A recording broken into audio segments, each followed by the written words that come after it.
Setelah muncul ramai-ramai aspirasi untuk menurunkan Gus Yahya dari kursi ketua umum, kini PBNU telah menyepakati adanya pejabat di pucuk pimpinan organisasi para kiai ini. Berdasarkan hasil rapat pleno yang sudah dilaksanakan, PBNU resmi menetapkan Wakil Ketua Umum Tanfidzia Zulfa Mustafa sebagai pejabat ketua umum PBNU. Bagaimana iklim politik di tubuh PBNU usai terpilihnya Zulfa Mustafa sebagai pejabat ketua umum PBNU? Ikuti ulasannya dalam editorial review bersama pakar politik UIN Syarif Hidayatullah Jakarta dalam editorial review. Mengikuti perkembangan terbaru tentang kebakaran yang melanda gedung Teradron di Jakarta Pusat, Detik Sore akan memaparkan sejauh mana proses identifikasi para korban. Setidaknya ada 22 orang yang tewas dalam kejadian ini. Bagaimana perkembangan identifikasi para korban? Ikuti laporan langsung jurnalis 20 Detik dari RS Polri Jakarta. Jelang petang nanti, Detik Sore akan hadir dalam kelas investasi. Kali ini, tema diskusinya adalah perencanaan keuangan jalur syariah. Banyak orang masih bingung cara memulai karena kurang memahami prinsip dasarnya. Padahal keuangan syariah bukan hanya soal religiusitas, melainkan etika finansial yang adil dan transparan. Bagaimana langkah pertama menata keuangan secara syariah? Ikuti diskusinya dalam Sunset Talk. Simak berita-berita menarik Detikcom dalam sehari secara langsung hanya di Detik Sore. Jangan lupa follow media sosial kita agar tidak ketinggalan update berita terbaru. Sekarang mari kita sambut host kita, Eduardo Simorangkir dan Laya Lia. Detik Sore nggak cuma hore-hore. There we go. Selamat sore semuanya. Yeay, akhirnya ya. Ini dari tadi tuh sudah dikira akan opening loh. Ayo udah Sekarang. nungguin momen ini lama banget. Kita lala incognito. Selamat sore Detikers semuanya, selamat datang di Detik Sore. Gak cuma hore-hore. Senang sekali hari Rabu ini kita berjumpa lagi. Mudah-mudahan semuanya Detikers yang lagi nonton dalam keadaan yang sehat, Amin. bahagia, banyak duit, Amin. jauh dari berbagai macam emosi Oh, karena memang banyak sekali sih akhir yang tahun bikin ini. emosi ya. Iya, tapi beneran ditumpuk di bulan Desember loh menurut gue. Iya juga. Iya kan, Tapi kayak kalau tahun ini tuh kalau diakumulasi emang emosi tuh dari awal sih banyak ya. yang mencoba kita untuk Kayaknya memang emosi gitu. ternyata 2025 tujuannya adalah membuat manusia lebih sabar. Diuji kesabarannya. Diuji kesabarannya ya. Jadi kalau kamu penasaran, ada apa aja sih Edo ya hari ini yang menguji kesabaran? Hari ini yang menguji kesabaran gue Mhm. adalah gue lupa kalau hari ini kita ada syuting yang lebih dulu. Sehingga dari yang tadinya gue harusnya makan siang dengan Demure, Aha. gue harus cepet-cepet. Oh iya. Ya, jadi lumayan tuh tadi tuh kayak bilang sama ke apa namanya driver Mhm. Gojeknya, Mas punten banget. Kita dengan kecepatan 100 km per jam ya. Wow. Terus saya harus nyampe nih jam segini. Gua bilang gitu. Oh oke. Itu yang bikin dar-dar hari ini. Aha. Lo apa emang? Tapi lu udah makan siang? Udah, Oh, alhamdulillah. nah masanya gue belum makan siang. Permisi yang di depan itu. Lapar ya. Lapar. Tapi walaupun lapar-lapar gini Detikers, kita masih tetap semangat kok buat Detikers semuanya bisa menuntaskan dahaga informasinya di sore hari ini. Kita akan ada sampai ke jam 5:30 sore nanti Betul. dengan berbagai macam informasi yang menarik tentunya dan juga informatif lah pastinya ya. Pastinya dong. Dan kalau misalnya dari kemarin tuh kan banyak berita-berita yang tadi lu bilang ya bikin sedih, sebenarnya ya, Bikin emosi. emosi gitu. Nah, ada juga yang mungkin agak sedikit bikin bingung, bikin pro kontra. Kenapa tuh? Apalagi nih? Ya ini datangnya dari pergantian Kepemimpinan. kepemimpinan. Nah, Ya, perebutan kekuasaan. biasa. Nah, itulah biasa yang terjadi. Kayak ya. drama-drama Cina ya. Perebutan kekuasaan ya. Dan yang ini sebenarnya tuh sudah terjadi, tapi ternyata masih agak sedikit panas mungkin ya, masih agak sedikit. Masih panjang saganya kayaknya ya. Betul, itu kubu Gus Yahya yang buka suara usai rapat pleno PBNU tetapkan PJ ketumnya. Ternyata udah keluar nih namanya. Oh iya, jadi Detikers kemarin tuh ada kemarin malam ya, ada rapat pleno yang menetapkan PJ Ketua Umum PBNU setelah dalam beberapa waktu terakhir ini Betul. desas-desusnya luar biasa sekali antara kubu A dan kubu B gitu. Nah setelah rapat pleno itu menentukan siapa pemimpin PBNU sementara sampai nanti akan ada ketetapannya di tahun depan gitu. Ada perdebatan lagi dari tim Gus Yahyanya yang terakhir ini adalah diminta untuk mundur gitu ya, atau dipecat ya, Iya, dan dicopot. bahkan dipecatnya juga tengah malam, Hmm. jam 1 pagi loh. Hmm. Kan agak mengejutkan juga nih ya. Jadi Oke. memang ini tuh terasa cukup cepat lah ya pergantiannya mulai dari Semua terjadi begitu penurunan. cepat. Betul, mulai dari penurunannya sampai ternyata sekarang juga hitungan hari aja ada Betul. penggantian PJ ketumnya gitu kan. Dan di mana pengurus besar PBNU kubu Ketua Umum Yahya Khalil Stakuf atau Gus Yahya ini menyebut rapat pleno yang digelar di Hotel Sultan Jakarta ini tidak sah katanya. Karena menilai rapat pleno itu bertentangan dengan aturan ADART. Jadi Amin Said Husni menyatakan bahwa tindakan tersebut tidak memiliki landasan konstitusional dalam organisasi sebab menurutnya para kiai sepuh melalui pertemuan di Ploso dan Tebu Ireng ini sebelumnya telah memberikan arahan tegas mengenai ketidakbolehan langkah pemakzulan ketum PBNU gitu. Jadi masih tetap ada perdebatan walaupun sudah dilakukan rapat pleno dan Iya. juga ada penetapan PJ baru ya. Betul, karena ya katanya bertentangan dengan arahan para kiai gitu. Dan rapatnya juga dianggap gak memenuhi syarat formal sebagai rapat pleno bahkan. Dan menurut PBNU pelanggaran itu terutama terletak pada substansi keputusan rapat yang bertentangan dengan konstitusi organisasi. Jadi ya dinyatakan ini gak sah nih, harusnya gak terjadi rapat pleno ini. Bahkan secara formatnya aja tidak seperti rapat pleno katanya. Oke. Gitu. Ini banyak banget sekarang sebenarnya berita-berita yang bikin kita gemes Detikers ya. Itu tadi dari organisasi masyarakat Ya. PBNU. Kalau ini dari dunia olahraga, gue pengen bahas SEA Games sedikit. Kemarin Ini SEA ini Games ya. yang kemarin pembukaannya. Betul, pembukaannya di seru tanggal sih. 9 dan walaupun bitter sweet ya sebenarnya pembukaan SEA Games tahun ini karena dilangsungkan di tengah kondisi negara Thailand yang saat ini sedang iya. terkena banjir, Betul. kemudian juga ada kerusuhan juga di perbatasannya dengan Kamboja gitu. Jadi ASEAN tuh lagi banyak banget didera sama musibah sebenarnya, tapi in a way kita lagi ada pesta olahraga. Ya mudah-mudahan masih bisa tetap berlangsung dengan kompetitif dan semangat gitu teman-teman semua atlet di sana. Tapi ini sayang sekali kita mendapatkan kabar bahwa semua atlet Kamboja harus mundur dari SEA Games 2025. Kenapa? Jadi kalau sebelumnya mungkin ada kita taunya dari tim nasional sepak bolanya ya yang mundur. Nah sekarang nih semua atlet dari Kamboja akhirnya menarik diri. Ini demi alasan keamanan karena konflik sama Thailand ini yang ada di wilayah perbatasan itu belum juga usai, bahkan katanya semakin panas sekarang ya Waduh. Detikers. Jadi mulainya Kamboja sudah menarik diri dari 8 cabur ya, selain daripada sepak bola. Dan kemudian pada hari Rabu ini Kamboja sudah mengumumkan untuk menarik semua atletnya. Dan untuk diketahui ini karena alasan keamanan ini, berita terakhirnya adalah Thailand itu sudah melancarkan serangan udara ke Kamboja pada hari Senin kemarin. Dengan kedua pihak itu saling menyalahkan atas pertempuran yang kembali terjadi di perbatasan, makanya makin panas. Jumlah korban tewasnya juga naik jadi 10 warga sipil Kamboja pada hari Selasa kemarin, serta lebih dari 140.000 warga sipil dari kedua negara ini sudah mengungsi. Jadi selain daripada pengungsian yang berlangsung di wilayah lokasi terdampak banjir juga di wilayah perbatasan juga nih Detikers. Nah ketegangan ini akhirnya meningkat terus sampai akhirnya Thailand ini menangguhkan perjanjian tersebut, perjanjian untuk mengadakan gencatan senjata gitu ya. Dan akhirnya puncaknya adalah yang kemarin terakhir kita update hari ini, Kamboja menarik semua atletnya dari SEA Games 2025 yang berlangsung di Thailand. Aduh, ini sedih banget sih karena jadi atlet itu kan perjalanannya panjang ya. Panjang. Untuk mempersiapkan SEA Games 2025 ini juga pasti panjang. Tapi ya mungkin tadi ya selain karena keamanan gitu kan, terus juga ya memang karena konfliknya lagi panas dan ini kan berarti ada di negara yang bersangkutan gitu kan.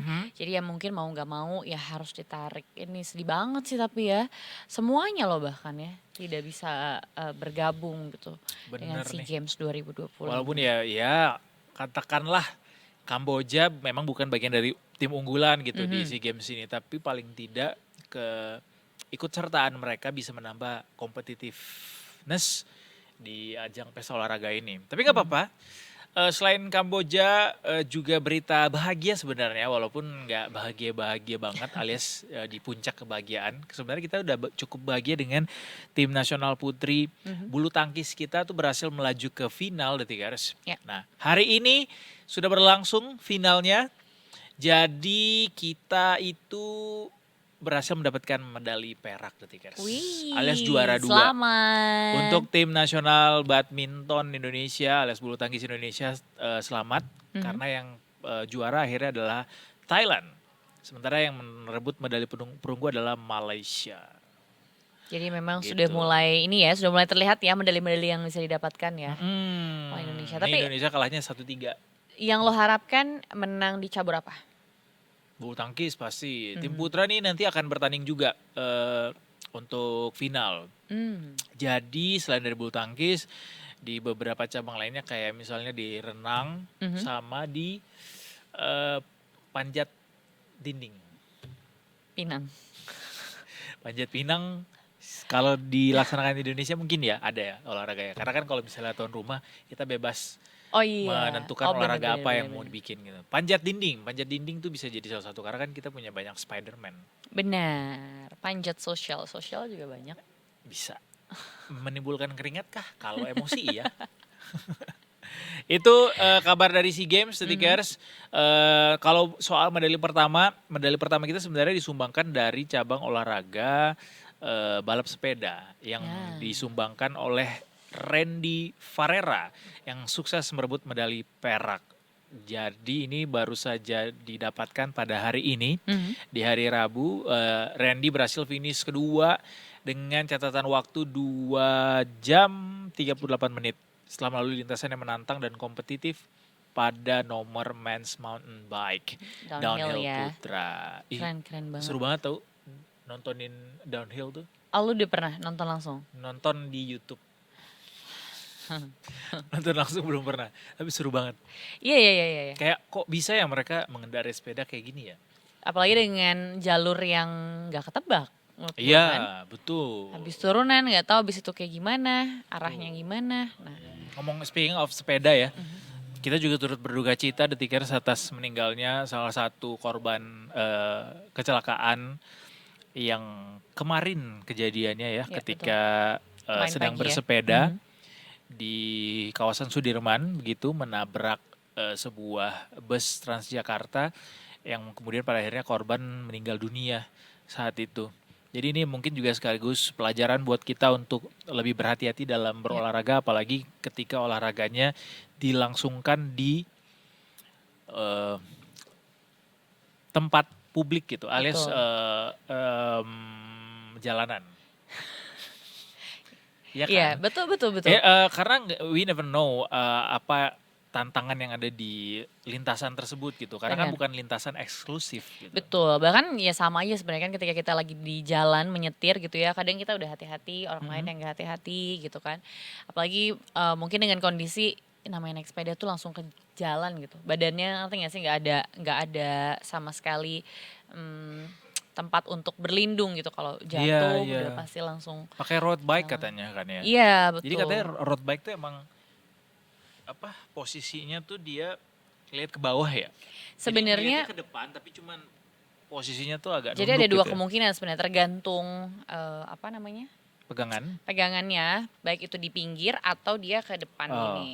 gini dan sedihnya adalah gue tadi sempat lihat satu video di mana ada fotografer sepeda yang baru banget mengupload video almarhum di hari itu, di hari yang sama Oh, yang di menggunakan HI ya? Iya, Iya waktu masih di betul. HI ya. Dengan sebelum menggunakan di- baju yang sama, ternyata itu video diambil jam 5 mungkin, jam Iya, 6 berselang meninggal. beberapa saat Iya. sebelum kejadian itu. Betul, jadi sekali lagi turut berduka cita atas meninggalnya Vice President Sekretaris SKK Migas, Bapak Hudi Dananjoyo Suryodipuro. Semoga keluarga yang ditinggalkan diberikan ketabahan dan juga ini buat teman-teman pesepeda lainnya ya, semoga bisa lebih hati-hati lagi. Lebih hati-hati lagi. Karena juga kata Pak Pramono, ada waktunya tuh untuk pesepeda ini bisa menggunakan kendaraannya ketika melintas di jalanan di Jakarta gitu. Walaupun tidak berusaha untuk mencari tahu siapa sebenarnya yang salah, Ya, siapa yang benar, tapi betul. ya harapan kita tidak ada lagi kejadian seperti ini di masa depan gitu ya. Kita Mhm. kita belajar bersama lah. Ya. Ini juga apa namanya soal bagaimana kejadian ini terjadi ini juga sudah dievaluasi oleh Pemprov DKI Jakarta, bahkan Pak Gubernur Pramono Anung juga sudah memanggil bos Transjakarta sendiri Betul. untuk mencari evaluasi begitu ya Mhm. soal kejadian ini. Jadi mudah-mudahan ini semua bisa jadi pelajaran buat kita semua. Amin. Dan bahkan juga dari PT Transjakarta juga sudah buka suara. Jadi Mm-mm. katanya akan mengikuti prosedur lah secara baik gitu. Jadi menyerahkan penanganannya ini kepada Kepolisian Republik Indonesia. Gitu. Oke, lagi ya Detikers ya, masih ada berita Lagi. lainnya yang menarik untuk kita lihat, termasuk nih yang kemarin ramai-ramai ada perusahaan yang disegel Mhm. gara-gara diduga menyebabkan atau menjadi penyebab banjir di Sumatera. Ini ada beberapa perusahaan sebenarnya yang harus kita sebutkan karena perusahaan-perusahaan ini diindikasikan jadi dalang gitu ya, walaupun ini masih terus berkembang begitu ya Mhm. penyelidikannya. Jadi ada 4 perusahaan yang sudah dilaporkan ke Kementerian Lingkungan Hidup karena diduga menjadi penyebab banjir di Sumatera ini. Keempat perusahaan ini beroperasi di daerah aliran Sungai Batang Toru. Mhm. 4 perusahaan ini antara lain PT Perkebunan Nusantara 3, Persero, BUMN nih. Kemudian pembangkit listrik tenaga air Batang Toru yang dioperasikan oleh PT North Sumatra Hydro Energy dan juga PT Agincourt Resource dan terakhir adalah PT Sago Nauli. Empat-empat ini sudah dipasang segel papan pengawasan dan PPLH lain Mhm. dan proses penyegelannya juga sudah dilakukan secara bertahap sejak hari Jumat kemarin. Secara keseluruhan, Kementerian Lingkungan Hidup melakukan pemanggilan terhadap 8 perusahaan sebenarnya. Dan dari jumlah ini dapatlah 4 perusahaan ini yang kemudian akhirnya disegel dan sisanya menyusul untuk laporan penyelidikan lainnya. Iya, karena ini pasti nggak cuma 4 sih menurut gue kan. Pasti masih ada beberapa lagi mungkin teman-temannya ya. Mudah-mudahan juga dari 4 ini bisa dicari hulunya ya. Kenapa kok bisa sampai melakukan apa ya pelanggaran gitu Ya, dalam betul. operasionalnya sebagai perusahaan yang terdaftar resmi ada di sana begitu. Jadi bisa benar-benar dimitigasi gitu kejadian-kejadian kayak gini tuh. Betul dong, apalagi kan ini hubungannya dengan bencana alam yang sebenarnya bahkan bisa dihindari ya harusnya ya kalau ini dianggap jadi penyebab gitu. Bencana alam sih nggak bisa dihindari, tapi bisa Bencana. dimitigasi Iya, risikonya. oke. Bisa ya harapannya kan gitu kan sebenarnya. Karena kan mungkin dari kemarin tuh banyak yang pro kontra kayak ya gimana gitu kan ini bencana nggak bisa diduga gitu. Tapi mungkin kalau ternyata alasannya bencana ini terjadi karena sesuatu yang bisa dimitigasi, menurut kita sih harus bisa pasti ya. Betul. Yuk kita ke jalanan dulu Tikers. Kita mau cari tahu bagaimana kondisi trafik di Jakarta dan sekitarnya dengan teman-teman dari NTMC Polri. Kali ini bersama dengan Brigadir Brigadu. Brigadir siapa hari ini? Udah lama Hai. gak ketemu Brigadir Cici. Selamat sore. Halo, selamat sore. Apa Selamat kabarnya, sore Brigadir Brigadir Cici? Cici Arangga, apa kabar? Sehat, alhamdulillah. Sehat ya, terlihat kok dari sini sangat Ya. sehat meskipun saat ini sepertinya di sana cukup mendung kah atau justru terang menderang? Untuk Cawang Pena sore ini kelihatan mendung, namun tidak ada tanda-tanda hujan sih. Siap. Jadi cuacanya enak ya, sejuk-sejuk Adem gitu ya, malah ya. adem ya. Iya, Iya, berarti bisa betul nih sekali. Brigadir Cici. Silahkan Bisa apa Brigadir Cici kalau kayak gitu. Kita tunggu gimana reportnya. Oke, baik selamat sore Detikers. Mari kita update bersama informasi arus lalu lintas di sekitaran kawasan Cawang Penas, Kalimalang, Jakarta Timur, yang mana untuk sore hari ini sendiri kendaraan-kendaraan yang melintas pada kawasan ini terpantau masih dalam keadaan ramai dan lancar. Dan untuk kendaraan-kendaraan dari arah Tanjung Priuk ataupun dari arah Cempaka Putih yang nantinya akan mengarah ke arah Kalimalang ataupun juga yang akan menuju ke arah Cawang dan Halim hingga sore hari ini terpantau dalam keadaan ramai dan lancar. Kendaraan-kendaraan mulai sedikit terjadi perlambatan kecepatan kendaraan dikarenakan adanya antrian traffic light yang cukup memanjang sekitar 400 hingga 500 meter ke belakang, dan peningkatan jumlah volume arus kendaraan ini memang bertepatan dengan jam pulang perkantoran dan juga adanya pertemuan arus lalu lintas, namun selepasnya kendaraan-kendaraan masih melaju dengan kecepatan yang cukup normal. Sedangkan detikers untuk kendaraan yang melintas dari arah sebaliknya, yaitu dari arah Cawang ataupun dari arah Halim yang nantinya akan lurus menuju ke arah Cempaka Putih maupun ke arah Tanjung Priuk, hingga saat ini pun juga masih dalam keadaan ramai dan lancar. Perlambatan kecepatan kendaraan yang terjadi juga dikarenakan adanya antrian traffic light khususnya bagi para pengendara yang nantinya akan berbelok ke kanan menuju ke arah Pondok Gede sendiri. Hingga saat ini terpantau adanya antrian traffic light, namun selepasnya kendaraan-kendaraan masih melaju dengan kecepatan yang cukup normal. Kami menghimbau bagi para pengendara yang nantinya akan berbelok ke kanan menuju ke arah Pondok Gede dari arah Cililitan ataupun dari arah Cawang untuk menjaga batas laju kecepatan kendaraan Anda dikarenakan adanya proyek pembangunan saluran dari Jalan Panjaitan depan Patria hingga dengan pompa berantas beserta kelengkapannya, dan juga pekerjaan-pekerjaan ini masih terus dilakukan hingga saat ini. Untuk itu bagi para pengendara agar tetap berhati-hati, dan untuk para pengendara yang mengambil lajur sebelah kiri untuk tetap juga menjaga batas laju kecepatan kendaraan Anda dan tetap pada jalur yang benar. Dan juga sampai dengan saat ini terpantau bahwa petugas kami yang berada di pos pantau Polda Metro Jaya, tepatnya di kawasan Penas, juga sementara sedang melaksanakan pengaturan lalu lintas. Untuk itu dihimbau bagi para pengendara agar tetap mengikuti arahan dan petunjuk dari rekan-rekan kami yang berada di lapangan. Dan mengingat adanya beberapa pejalan kaki yang sering menyeberang menggunakan kawasan ini, kami himbau juga bagi para pengendara agar tetap berhati-hati, dan untuk menjaga keamanan diri Anda dihimbau bagi para pejalan kaki juga untuk menggunakan fasilitas jembatan penyeberangan orang pada kawasan ini. Dan Detikers, untuk Anda yang ingin mengupdate informasi arus lalu lintas khususnya bagi Anda yang akan menikmati jam pulang perkantoran, Detikers juga dapat mengupdate informasi arus lalu lintas dengan menghubungi call center kami di 1500669 ataupun melalui SMS Center di 9119. Demikian Edo dan Anya, informasi lalu lintas yang dapat kami bagikan sore ini langsung dari kawasan Penas, Kalimalang, Jakarta Timur, dan silakan kembali ke Anda di studio.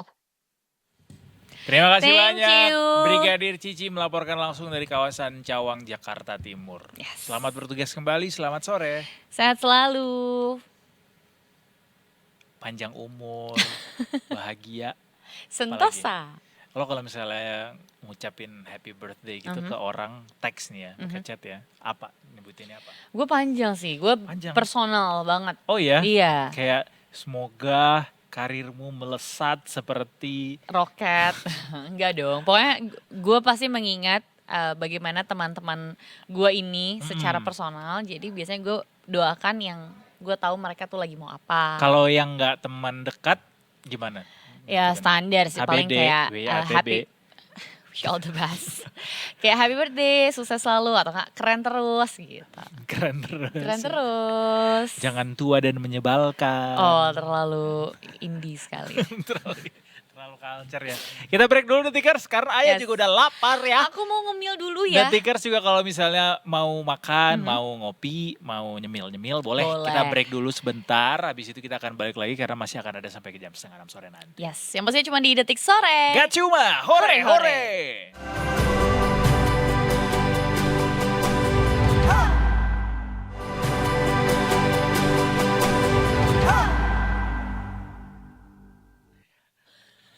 Detikers, kita balik lagi di Detik Sore. Yes, gak cuma hore-hore.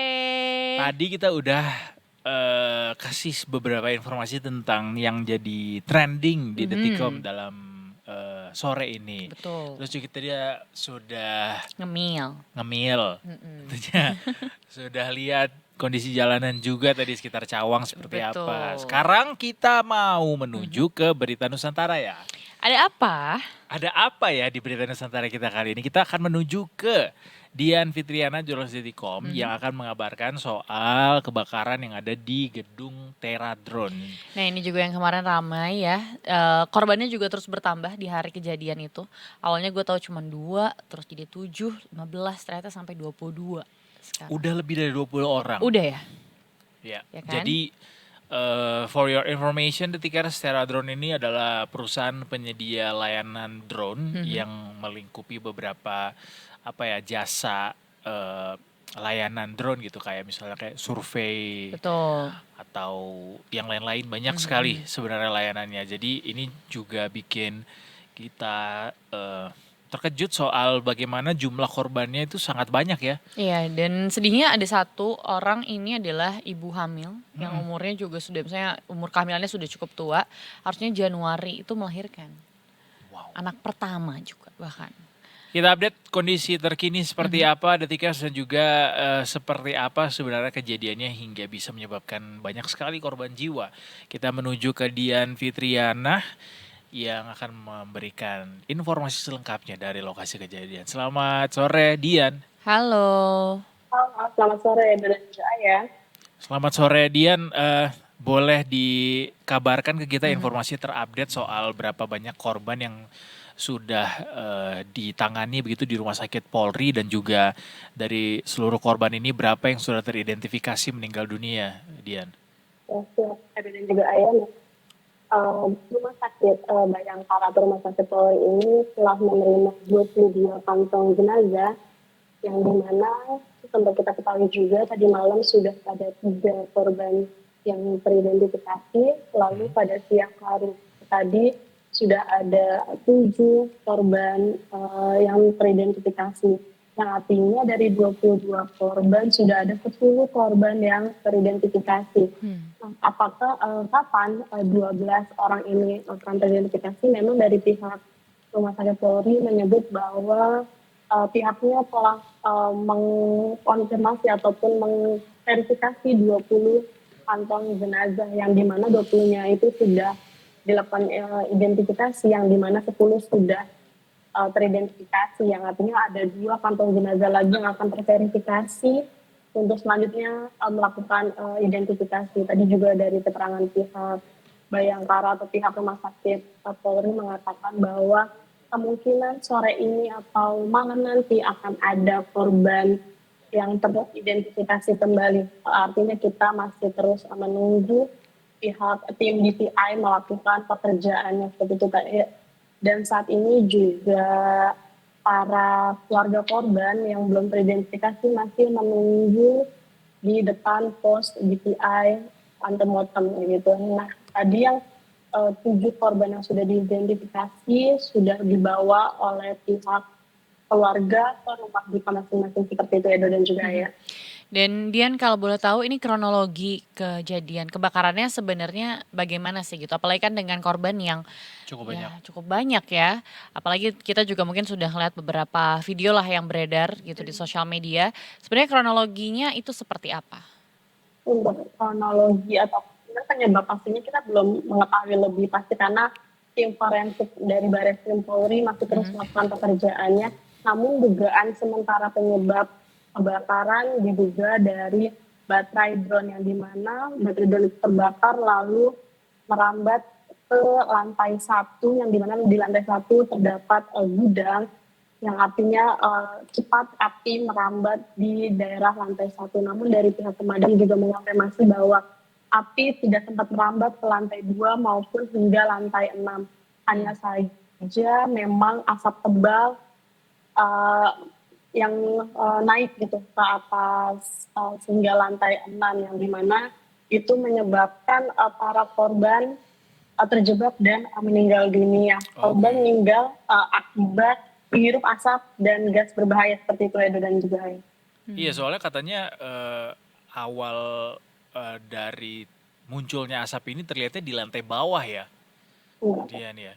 Dan berarti ada indikasi para korban di dalam gedung ini meninggalnya bukan karena kebakaran, maksudnya bukan karena dilalap api begitu, tapi karena terjebak begitu di dalamnya, Dian. Dari tim kepolisian juga tadi mengungkapkan bahwa memang penyebab kematian dari para korban ini dari menghirup asap dan gas berbahaya, yang dimana itu bisa dibuktikan dari tanda lebam mayat yang bisa diartikan oleh tim DVI dan juga pemeriksaan laboratorium sederhana melalui tes darah tadi menunjukkan tingginya kadar karbon monoksida, dan gas ini sangat beracun karena mematikan yang kita hirup oksigen tapi tidak ada seperti itu. Kemudian memang masuk karbon dioksida menjadi racun, kemudian seorang mengalami kematian karena keracunan gas, yang artinya juga mereka terjebak di lantai yang mereka tempati seperti itu. Edo dan juga Dan berarti kalau di TKP sendiri mungkin Dian apakah tahu bahwa sampai hari ini masih dilakukan identifikasi atau mungkin bahkan masih ada beberapa jenazah Evakuasi yang ya. masih harus dievakuasi gitu di gedung? untuk sendiri di mana memang sudah ditutup, yang artinya maksudnya tim dari laboratorium forensik Baris Krim Polri telah mengambil sampel yang diduga menjadi penyebab kebakaran, dan juga di lantai 1 hingga lantai 6 dari pihak pemadam kebakaran juga tidak menemukan adanya korban kembali seperti itu.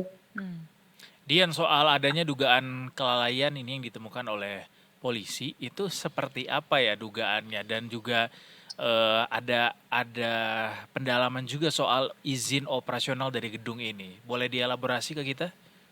Kalau untuk hal yang tadi ditanyakan oleh Edo, tadi kita juga menanyakan kepada pihak polisian, dan jawaban pihak polisian masih terus mendalami perkara-perkara yang menjadi penyebab kebakaran dan juga konstruksi ataupun ada atau tidaknya fasilitas tangga darurat atau evakuasi untuk para karyawan yang berada di gedung tersebut seperti itu.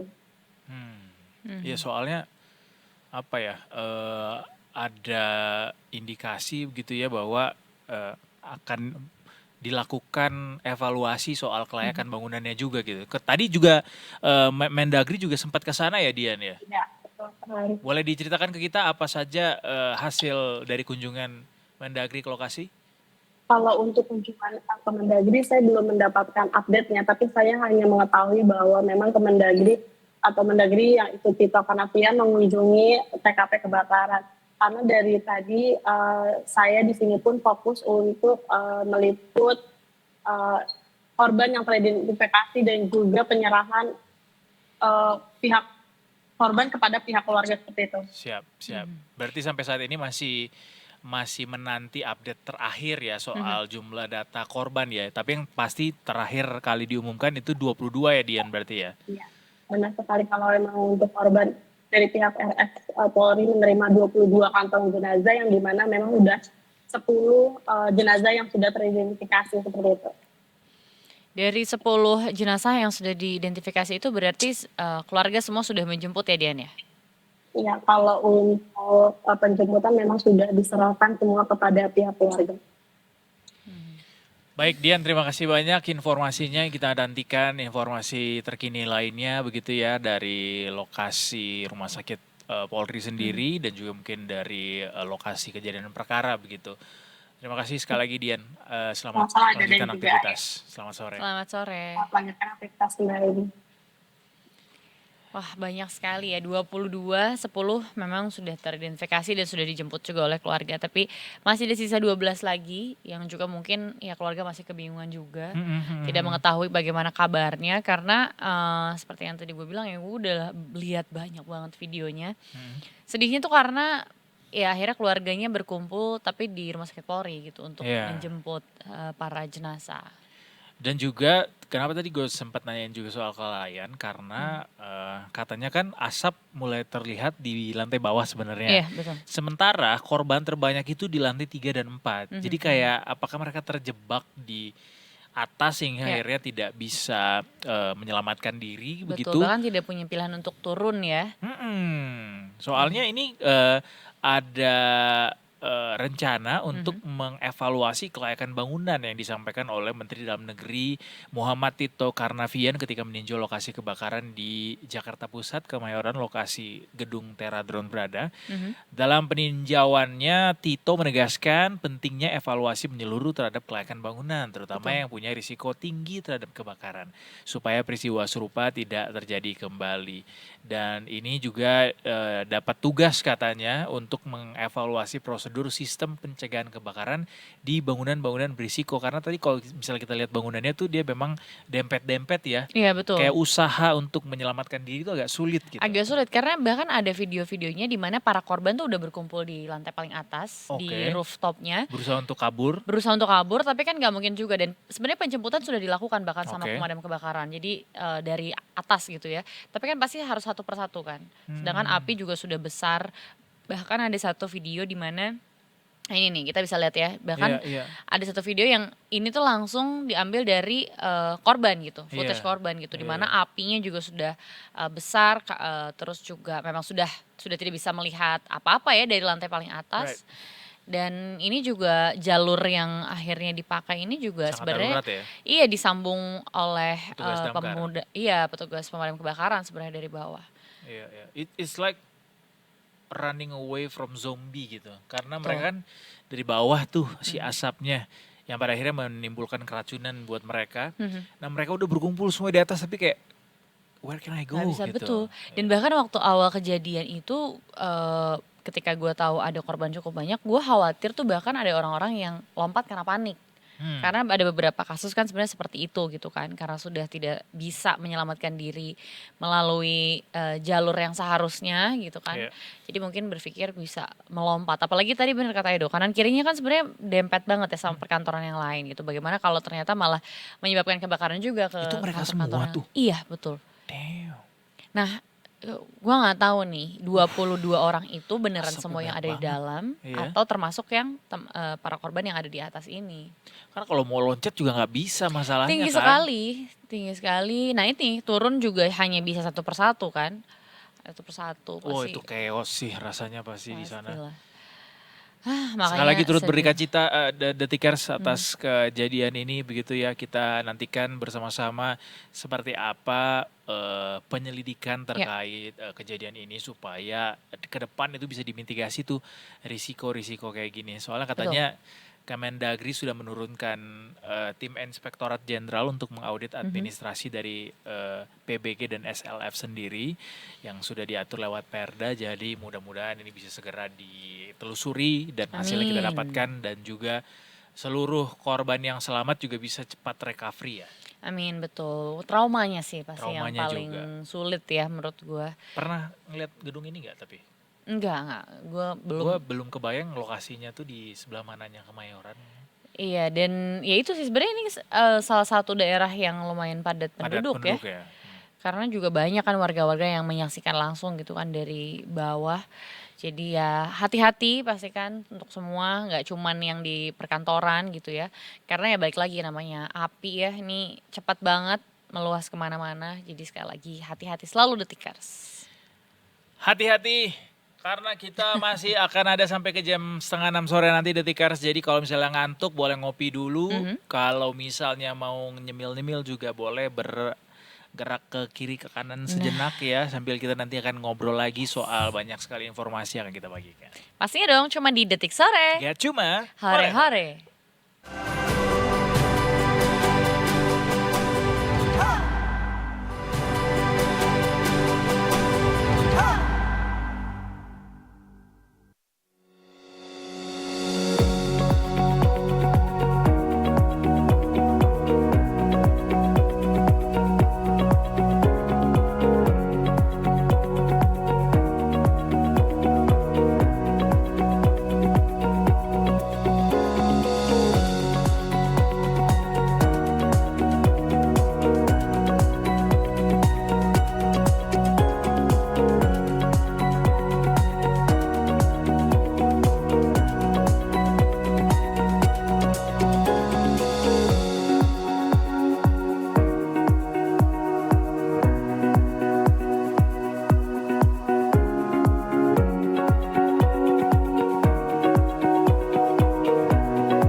Nah itu dia tadi sentimen market hari ini Detikers sudah kebaca kan sebelumnya? Yes.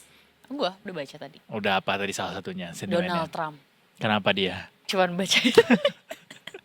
Tapi selalu Donald Trump tuh jadi sentimen memang. Iya, emang bikin orang sentimen. Emang itu Memberikan juga orang sentimen bikin orang pribadi ya. sentimen ya. Iya, Donald Trump, Xi Jinping, Nah. Vladimir Putin. Tapi yang bersama kita Revo. hari ini bikin sentimen Bikin juga nggak? sentimen juga tuh. Suka bikin ini isu-isu gorengan di sini. Oh gitu. Kira-kira isu apa yang hari ini dibawa nih? Gue penasaran Sembarangan sih. banget ngomongnya. Kita sambut bintang tamu kita sore ini, Mas Revo dari Mega Capital Sekuritas. Halo Mas. Halo. Ada yang ingin Gimana? diklarifikasi dari pernyataan kita tadi? Jangan yang gorengan-gorengan itu lah. Oh enggak ya, itu enggak katanya. Enggak lah, kita justru Enggak di lah. sini untuk memberikan edukasi, Edukasi pasti dong. supaya pasti. market itu tidak bergejolak, Supaya kita nggak panik sebagai supaya kita investor, nggak panik nggak ya. panik. Kena sentimen dikit panik, ya Panik, kan? itu Kena dia. senggol dikit panik, panik. emosian. Yang ini biar gak panik dan biar gak salah pilih juga. Betul? Nah, bahkan ini tadi jadi salah satu pertanyaan kita adalah untuk mengetahui bagaimana menggandakan uang. Itu bisa. Iya benar kan? Iya. Harapannya kan sebenarnya itu kan. Meski tidak sesederhana itu ya, Benar. menggunakan duit ini ya, karena investasi kan. Iya, betul. Khusus Mas Revo nih dia kan ahlinya di equity, di pasar modal. Mas Revo, pertanyaan pertama, siapakah pendiri dari Bursa Efek Indonesia? Enggak ya? Tahu nggak tapi? Nggak tahu. Pendiri ya. Iya. Sendiri. Mas, Tapi udah lebih dari 20 tahun. Tahunnya udah di bawah tahun 2000 Iya. lah dia berdiri. Tapi ngerasain nggak lo yang waktu zaman orang di bursa tuh telepon-telepon terus teriak-teriak gitu? Enggak lah. Kan semua udah digital semua. Nggak setua Udah itu paham. dia. lo jangan memulai salah itu. menekuni itu ketika udah digital ya? Udah. Pertama kali buka akun saham 2018 udah digital Udah semua. 2018. Sudah digital. Lah duluan ini nih. Itu satu lot juga udah 100 Nah, itu lembar. ngalamin Dulu kan sempat teriak-teriak itu. 500. Iya. Satu lot berapa? Dulu sempat 500 satu Oh lot iya. dulu. Oh, Terus iya. saya lupa tahun berapa akhirnya berubah jadi satu lot 100 lembar. Iya. Tapi seru Lebih- ya main lagi. Iya. Ya, bermain, nabung betul. saham seru ya. Iya seru lah, pastilah. Karena kan kita ada proses belajarnya kan di sana, nggak Pasti, cuma pasti. ikut-ikutan doang. Tapi Mas, Iya, sebelum pasti. ke pertanyaan-pertanyaan selanjutnya, kalau karena udah mulai di 2018 nih ya, terus bahkan ada perbedaan-perbedaan itu kan yang tadinya satu slot berapa gitu kan, Satu lot. satu lot berapa. Kalau satu slot jadi Beda cerita. Aduh. Nah, ada perbedaan yang kayak aduh lebih enak dulu sih sebenarnya sistemnya gitu. Ada kayak gitu nggak? Lebih enak kalau saya nggak hidup di zaman yang dulu telepon-teleponan di floor kayak gitu-gitu. Semua udah digital. Cuma kalau ngelihat kondisi sekarang kayaknya lebih enak digital ya. Jadi kita mau transaksi lagi di bis, lagi di kayak gini atau apa juga enak ya. Lebih mudah lah gitu. Lebih enak sih jadinya. harusnya. Dan perbedaan lotnya pun lebih Lebih murah jadinya. lebih- Kalau oh, dulu 500 lembar harus jadi lebih harus banyak. sekarang ya, udah 100 harusnya. juga udah cukup Ya, gitu. ya, betul. Tuh, pertanyaan selanjutnya adalah Mas Revo punya berapa lot? Itu boleh itu boleh dibongkar nggak sih Mas? Tanah lot jadinya. Mas kita bicara soal pasar modal Yo, hari ini ya. iya, Market siap. sentimen tadi udah disampaikan beberapa. Mungkin boleh dielaborasi ke kita apa yang paling bikin market hari ini bergairah. Karena kenapa bilang bergairah? Karena udah 8.700 nih guys. Jadi makin dekat sama prediksinya Pak Purbaya 9.000. 9.000 ya. Naiknya hari ini sekitar 0,51% di 8.700,9. Actually ini kalau buat saya pribadi sebenarnya agak unexpected karena justru kami perkirakan harusnya hari ini turun karena kemarin tuh turunnya lumayan, kemarin tuh minus 0,61% dan secara candle kita bicara teknikal itu harusnya candle kayak gitu tuh harusnya turun dulu gitu loh, Oke. koreksi dulu ya ke ya mungkin 8.600, 8.550 Ini malah kayak gitu, ngegas tapi malah terus. naik setengah Naik, persen ya. hari ini ke 8.700, memang agak unexpected. Tapi kalau kita ngelihat saham-saham yang naik hari ini ya macam-macam ya kayak dari Dewa kayak gitu, terus juga WiFi macam-macam banget lah, dan Dewa yang mana salah nih? satu Yang juga Bumi. 19 apa yang Dewa Bukan aja? dong. Bukan dong. Dan yang menarik adalah Bumi. Bumi itu tadi saya lihat itu hampir arah, nggak tahu deh sekarang ditutup arah atau enggak ya.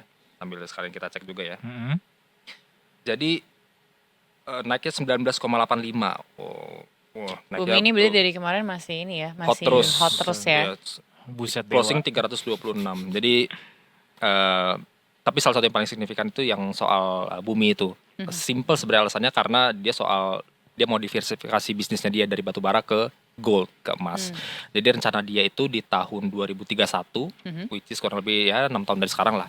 itu 50% revenue-nya dia. Kalau sekarang itu revenue dia sekitar mungkin 80-90% itu coal, terus sisanya itu ya mineral lainnya. Tapi di tahun 2031 rencananya mau 50% 50%. Nah, langkah dia bagaimana untuk mencapai hal tersebut, target tersebut, yaitu dengan melakukan akuisisi tambang tembaga dan emas di Australia, yaitu adalah Wolfram.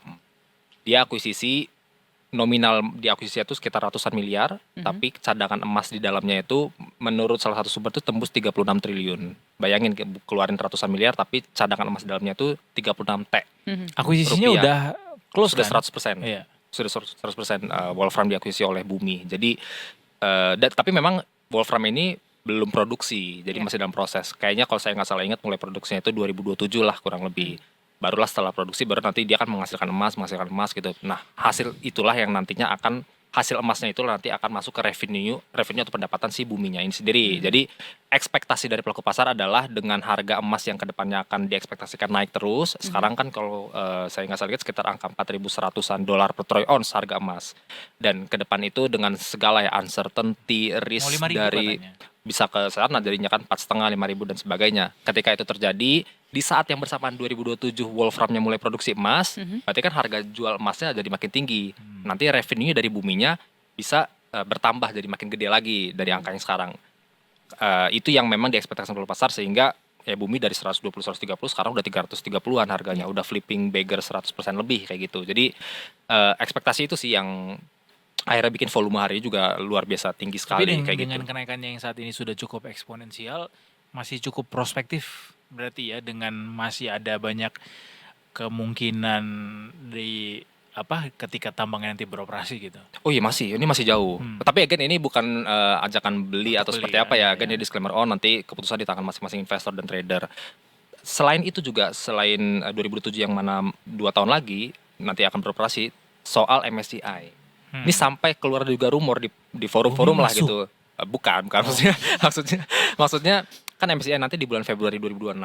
Dan dengan ada yang sudah melakukan kalkulasi dengan free float sekian ini begini itu butuh angka di sekitar angka 300-an untuk bisa bumi masuk ke MSCI. Pada saat kemarin closing itu masih 270-an, 272 kemarin closing bumi. Sekarang Sekarang udah 334. Berarti sebetulnya sudah mulai masuk nih kalau dia mau masuk ke MSCI, ini possible gitu. Tapi kalau dari pelaku pasar masa iya sih misalkan batas minimum 300, masa dia 300 banget sih, mepet banget kan. Ya. Biasanya pasti harus lebih tinggi lah, mungkin Betul. 350 atau mendekati 400 supaya dia lebih safe, lebih aman masuk MSCI-nya. Nah, itulah ekspektasi pasar. Jadi bukan hanya soal 2027 nanti mulai produksi Wolframnya, tapi juga pasar juga melihat kemungkinan dengan free float yang ada saat ini, kemudian LK-nya juga kan emiten bumi ini juga cukup bagus ya, revenue dan juga laba bersihnya. Jadi dengan segala yang ada, kemungkinan untuk MSCI itu akan terbuka lah gitu untuk si bumi ini bisa masuk gitu. Dengan harganya harus di atas angka 300 pastinya seperti itu. Jadi that's why harganya juga ngerek naik ya. Iya, kalau terlalu ngepas juga Takutnya bisa malah nggak nyetar-nyetir masuk ya. jadinya. Iya, betul. Kalau Dewa gimana? Hah? Kalau Dewa. Dewa kelihatannya gini, secara teknikal masih cukup menarik meskipun ini kalau saya lihat seharusnya ada koreksi dulu. Karena kelihatannya udah mulai agak divergence juga. Jadi short term kelihatannya mungkin sekarang 496 498 ya kurang lebih. Kelihatan koreksi ke 490 atau 480-an kelihatannya possible untuk to be happen. Tapi kalau kita tarik tren panjangnya itu masih cukup positif untuk dia bisa ke 550 atau 600 dan Strong uptrend nggak tuh?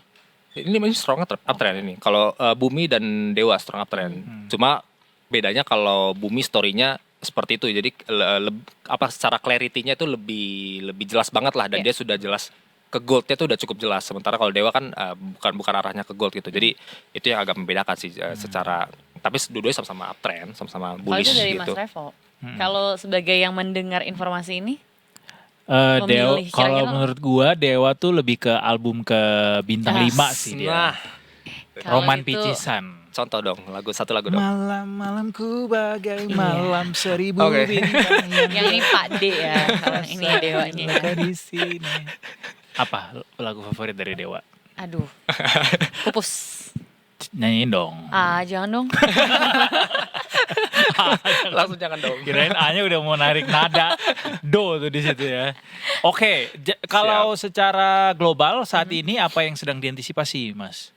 Suku bunga pastinya ya, karena Masih ya, The besok Fed ya? besok banget, Kamis dini hari, jam sekitar jam 2 atau FOMC. setengah 3 FOMC The Fed. Itu yang nantinya apakah The last akan nih ya, dipangkas untuk atau tahun ini ya? tidak. Cuma sejauh ini memang cukup besar kemungkinannya untuk dipangkas dengan Konsensusnya berapa persen? sekitar 89% itu cut rate Oke. sebesar 25 basis point dari 4% ke 3,75%. BI Ya udah ya? BI udah kita Yang cukup banyak bulan udah ini, 125 mungkin udah sekitar segitu udah cukup banyak. Hmm. Cuma memang kalau dari kita ngelihatnya Desembernya kayaknya belum akan memangkas lagi untuk BI ya. Kalau kita tarik ke BI karena rupiah juga ternyata agak masih 16.600-an, masih belum cukup benar-benar menguat banget. Di XY indeks dolar US juga udah mulai agak-agak naik nih mendekati angka 100 lagi. Jadi memang ada agak kekhawatiran juga ya kalau kita mangkas lagi takutnya malah jadi Rupiahnya rupiahnya malah overshoot jeblok ya? 16.800 gitu. Itu kan jadinya agak ngeri juga ya. Hmm. Buat ekspor enak, buat emiten ekspor kayak Iya, batu bara gitu. Tapi kalau emiten-emiten farmasi bisa kena impact Aku juga. sebagai Consumer. pemegang dolar yang cukup banyak sih. Waduh, berapa banyak tuh? Ada aja Kalau ya. boleh tahu. 10 lembar.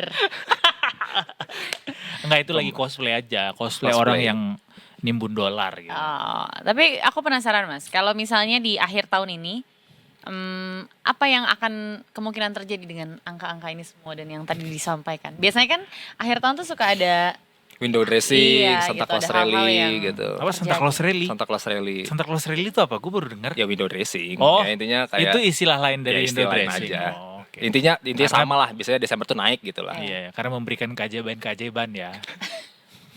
gimana Mas? Bersolek Akhir tahun orang tuh bersolek.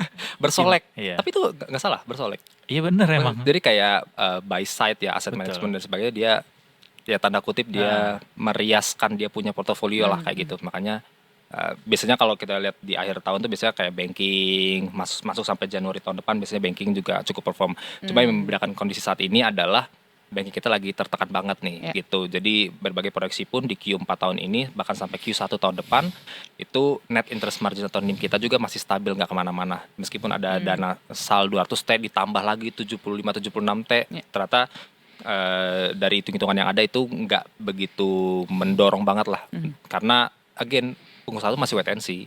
Pengusaha masih agak takut untuk masih wait and see lah. Mereka belum berani untuk yang ekspansi gila-gilaan lah gitu ya. Belum secara masif agresif kayak gitu. Kemudian juga untuk bencana. Ini masalah juga soalnya. Ketika terjadi bencana kan di daerah Sumatera itu UMKM gitu. Mereka kan minjem juga kan. Melakukan kredit ke bank dan sebagainya untuk UMKM kayak gini.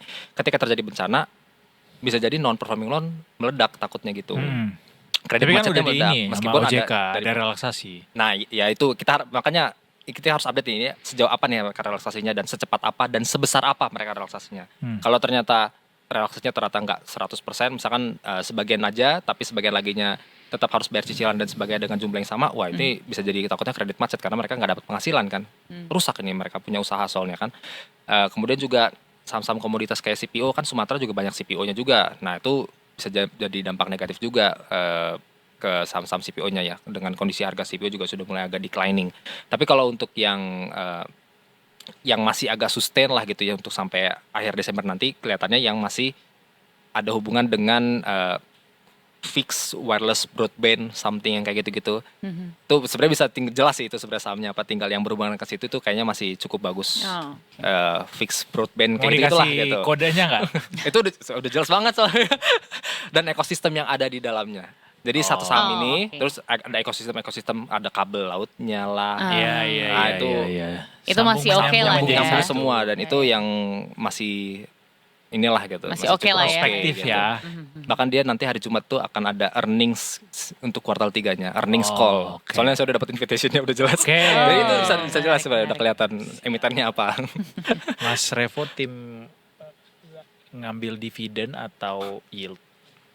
Dividen yield iyalah. Maksudnya iyalah. iya dividen atau gain saham gitu. Oh, dibagi. Oh dibagi. Idealnya Dua-duanya berapa sih? dua-duanya ya. Mm. Jadi kalau Diversifikasi pemilihan portonya gitu. Kalau Biar- saya untuk yang dividen yield itu nggak gitu banyak. Karena kan jatuhnya itu kayak bonds aja lah gitu Betul, ya. Kayak bonus kita ya. masuk bonds aja kayak ya 6%, 7% kayak gitu kan. Ya kayak banks yang sekarang kalau lagi murah ya kita dapat lah 6%, kurang lebih 5%, 6% dapat lah. Tapi lebih banyak porsi saya yang untuk nyari gainnya gitu. Ya saham-sahamnya udah jelas lah yang naik-naik yang tadi kita sebutin di awal Iya, itu yang bisa bikin lebih cepat lebih kaya cepat. ya. Untuk ngeflipnya kan lebih cepat Oh, dong. iya, Iya betul. dong, bener Iya. dong. Menggandakan uang ya. Ah, yang ada aksi korporasi gitu-gitu sebenarnya kan jelas itu ya. Iya. Di Semua itu gara-gara Mas Revo meriset sendiri. Nah, risetnya itu ngikutin kan beritanya, yang ngikutin beritanya juga. Yang Bukan repot kan- ngikut-ngikutan kan maksudnya. Ya beritanya kan kita ikutin maksudnya. Iya, Ada berita iya, kita iya, pelajarin iya. Atas gitu. dasar pertimbangan yang sudah dilakukan Betul. dari Matang. hasil riset sendiri. Oh iya gitu. dong. dan sudah sangat mengerti. Iya, Iya itu dong. juga. Iya, Jadi bener kan? beli itu karena tahu alasannya apa. Betul. Jangan ikut-ikutan doang. Nah, ini bahaya nih. Nah, kalau tapi ikut-ikutan. menarik kalau Mas Revo udah tahu kenapa nggak ngikutin Mas Revo aja Ah, gitu. iya, kita ngikut Mas Revo Iya sekarang. kan? Mas Revo. Apa saham yang bisa? Rencananya nih, teman saya ada nih, dia pengen jalan-jalan tahun depan. Katakanlah di bulan Juni ya. Bulan Juni dia sudah nyediain waktu nih. Tapi uangnya nih masih katakan 5 juta nih sekarang nih. Dia pengen uangnya bisa jadi lebih banyak nih nanti di bulan Juni nanti. Ya. Apa rekomendasi instrumen keuangan yang menarik untuk bisa ngegain lebih banyak gitu untuk memfasilitasi liburan nanti di bulan 6 tahun Kebetulan depan. temannya Edo saya. Terlalu jujur Mbak. Waktu 6 bulan biasanya kalau silakan ditanya ke financial planner pun itu biasanya reksadana pasar uang biasanya rekomendasinya. Which is itu 5% sampai 6% lah per annual. Berarti kalau 6 bulan kan kita potong setengah aja, berarti dapat 3% dalam 6 bulan. Ya 2,5-3% ya oke lah gitu. Iya. Ya, paling Kalau punya angkanya gede ya. angka 5 Angkanya harus miliar gede. yang nganggur lebih bagus lagi ya. Kalau Iya, itu sih 3% oke. langsung pergi, nggak usah nungguin Juni. Nggak usah nungguin. Nggak usah nungguin 6 bulan. Pergi besok. Tapi kalau sebagian kecil misalkan dari 100% budget masukin kayak 10-15% sampai 20% ke equity yang tadi saya sampaikan yang Saham ya. saham tapi yang itu yang Yang prospektif gitu ya. yang prospektif yang saya yang sampaikan tadi aman yang juga. ada berhubungan dengan fixed broadband itu sih. Walaupun gak ada sesuatu yang aman di dunia ini, semua ada risikonya ya. Iya pastinya itu. Iya. Tapi kalau yang fixed broadband nih, I guess harusnya masih ini sih, masih Masih. ada Nanti habis chance ini karena tanyain, nanti habis ini tanyain. Apa aja ya? Apa yang dimaksud tadi ya? Apa yang dimaksud, ya. 5 juta tuh bisa lah jadi 7.500.000. dari 5.300.000 atau Ntar mau ngapa-ngapain? Itu sih nunggu gaji besok juga udah. Iya, maksudnya ditambah lagi sama gaji Ditambah yang lagi. nanti Iya, berikutnya. iya. Itu tuh orang-orang tuh sukanya pengen instan ya Mas Instan, ya. aduh. Pengennya langsung Iya sih. sebulan dapat 2 kali lipatnya. Hello, pelihara tuyul aja Anda. Itu dia. Kalau maunya begitu Itu dia. investasi itu long game gitu. Oh iya sih. Nah itu yang harus dipelajari lebih lanjutnya kan. Iyalah. Permainannya, tahu menentukannya kapan, menentukan apa? Masuk atau keluarnya. Betul. Ya, Iya. panjang lah, perjalanan panjang. Kita bahas di masa-masa mendatang ya. Ya. Waktu kita udah habis juga soalnya Betul. sama Mas Revo. Terima Siap. kasih banyak. Siap. Terima kasih Mas Revo. Ngeng. Kita break dulu Detikers. Habis ini kita masih akan ada lagi. Habis Yap. ini kita bahas yang kemarin habis saja rapat pleno untuk menentukan pemimpin barunya. Tapi masih ada gesekan-gesekan ya. Ini kita harus tahu gesekannya seperti apa. Yang pastinya cuma di Detik Sore. Gak cuma. Hore-hore. Apa sahamnya Mas Revo? Kasih tahu Mas Revo.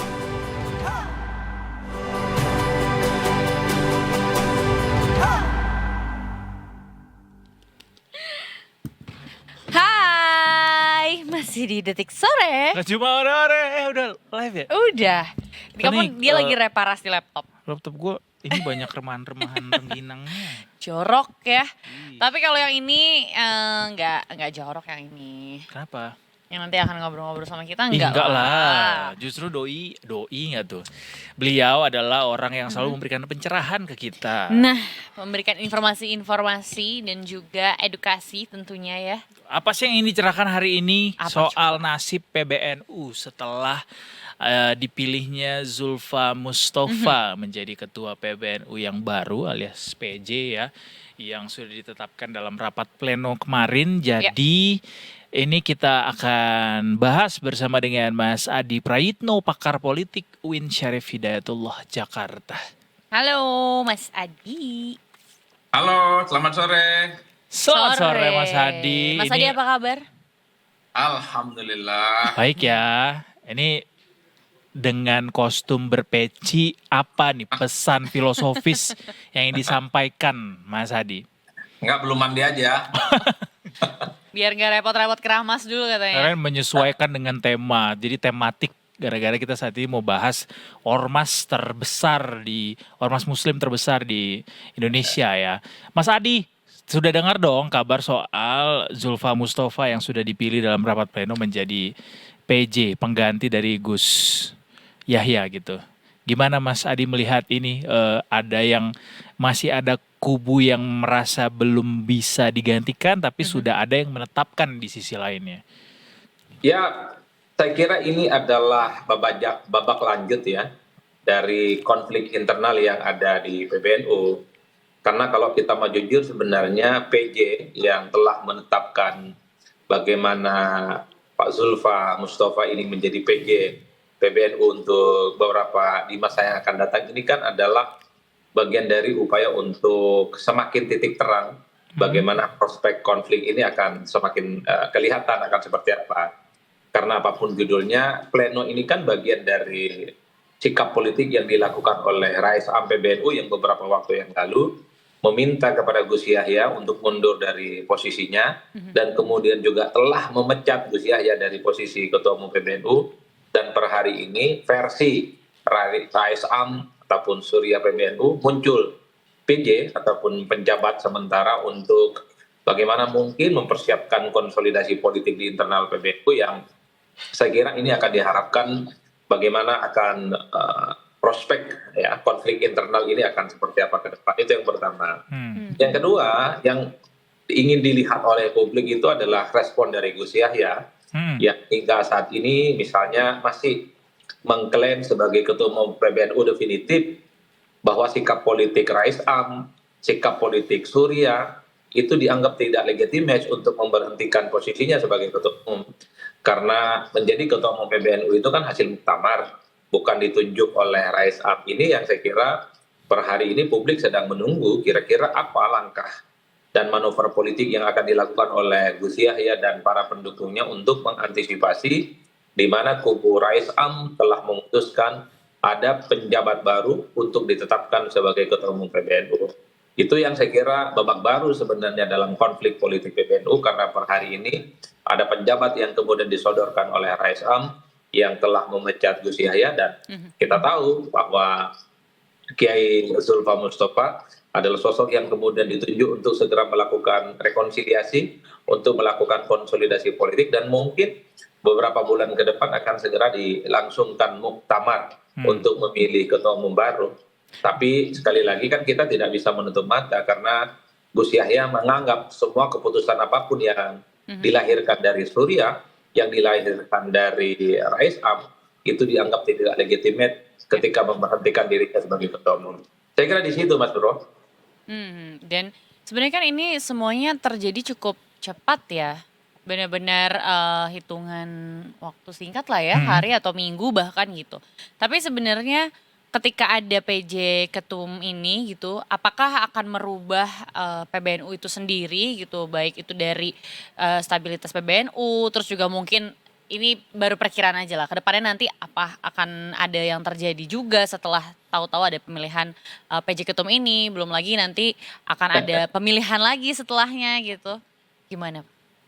Ya kalau per hari ini sebenarnya kalau mau jujur ya versi Rais Am versi Surya tentu Gus Yahya bukan lagi ketua umum dan saat ini Surya itu sudah memutuskan bahwa yang akan memegang estafet kepemimpinan PBNU di beberapa masa yang akan datang itu adalah Kiai Zulfa Mustafa ya tentu untuk melakukan persiapan semacam konsolidasi mungkin transisi peralihan kekuasaan ketua umum ya yang saya bayangkan mungkin dalam beberapa bulan ke depan karena posisinya PJ ini kan nggak lama paling memang diamanahkan untuk mempersiapkan untuk melakukan islah melakukan konsolidasi bagaimana antara kedua kubu ini ya saling rujuk saling islah dan kemudian ada titik temu yang kemudian bisa dikompromikan satu sama yang lainnya. Nah di tengah itu tentu saja kita pasti selalu menunggu apa kira-kira langkah politik yang akan dilakukan oleh Gus Yahya apakah akan terus menolak apakah akan terus menganggap bahwa PJ Zulfa Mustafa ini dianggap tidak relevan dan Gus Yahya masih mengklaim sebagai ketua umum PBNU yang masih legitimate sesuai dengan hasil muktamar beberapa waktu yang lalu. Kan itu yang sebenarnya saya sebut sebagai babak baru. Ya per hari ini ada matahari kembar Mas. Satu sisi Gus Yahya masih mengaku sebagai ketua umum PBNU, sementara versi Surya dan Rais Am ada penjabat yang sudah mengganti posisi Gus Yahya. Itulah yang saya sebut ini adalah babak baru yang ke depan akan dilihat oleh publik. Nah, yang kedua, kalau untuk kita mau cek, mungkin PJ PBNU yang baru ini, yaitu Kiai Zulfa Mustafa, mungkin akan mendaftarkan ya kepengurusan barunya ini ke Kemenkumham, tentu untuk mempersiapkan langkah-langkah strategis seperti muktamar misalnya, karena agenda muktamar itu adalah agenda penting sebenarnya untuk memastikan ya bagaimana proses pergantian ketua umum PBNU itu betul-betul dilakukan dan disetujui oleh kedua belah pihak. Inilah yang saya sebut sebagai babak-babak baru yang saya kira memang publik sih berharap supaya ada titik temu dan islah politik. Apalagi misalnya Kiai Zulfa kan mengatakan bahwa sudah berkomunikasi dengan Gus Yahya, minta waktu untuk ngobrol, minta waktu untuk bersilaturahmi. Tentu ini sedang diupayakan apa kira-kira titik temunya supaya konflik PBNU yang rata-rata ini sudah berlangsung cukup lama ini cepat selesai. Karena kalau mau jujur, ini kan tentu membuat publik ya khususnya kaum Nahdlin itu kan miris ya, miris karena ini konflik yang mungkin cukup panjang dan cukup lama, dan mestinya di tengah persoalan yang ada di Sumatera seperti banjir, seperti longsor yang telah begitu banyak yang menelan korban jiwa, telah begitu banyak menelan materi, mestinya ormas terbesar Islam ini menunjukkan bagaimana keberpihakannya secara signifikan. Karena yang kita pahami ya NU itu adalah organisasi Islam terbesar yang memang tujuannya adalah untuk keumatan dan untuk kemanusiaan. Mas Adi, frankly speaking, ini saling sengit, saling silangnya begitu sangat sengit, Mas Adi, melihat bagaimana kedua kubu ini begitu kuat gitu untuk mempertahankan argumennya masing-masing. Apa sih sebenarnya yang ingin dipertahankan, Mas Adi, antara kedua kubu ini? Ya bagi saya sederhana. Satu sisi bagi Suriah dan Rais Am, Gus Yahya itu sudah bukan lagi ketua umum PBNU, karena tentu dengan alasan-alasan yang disebutkan beberapa waktu yang lalu.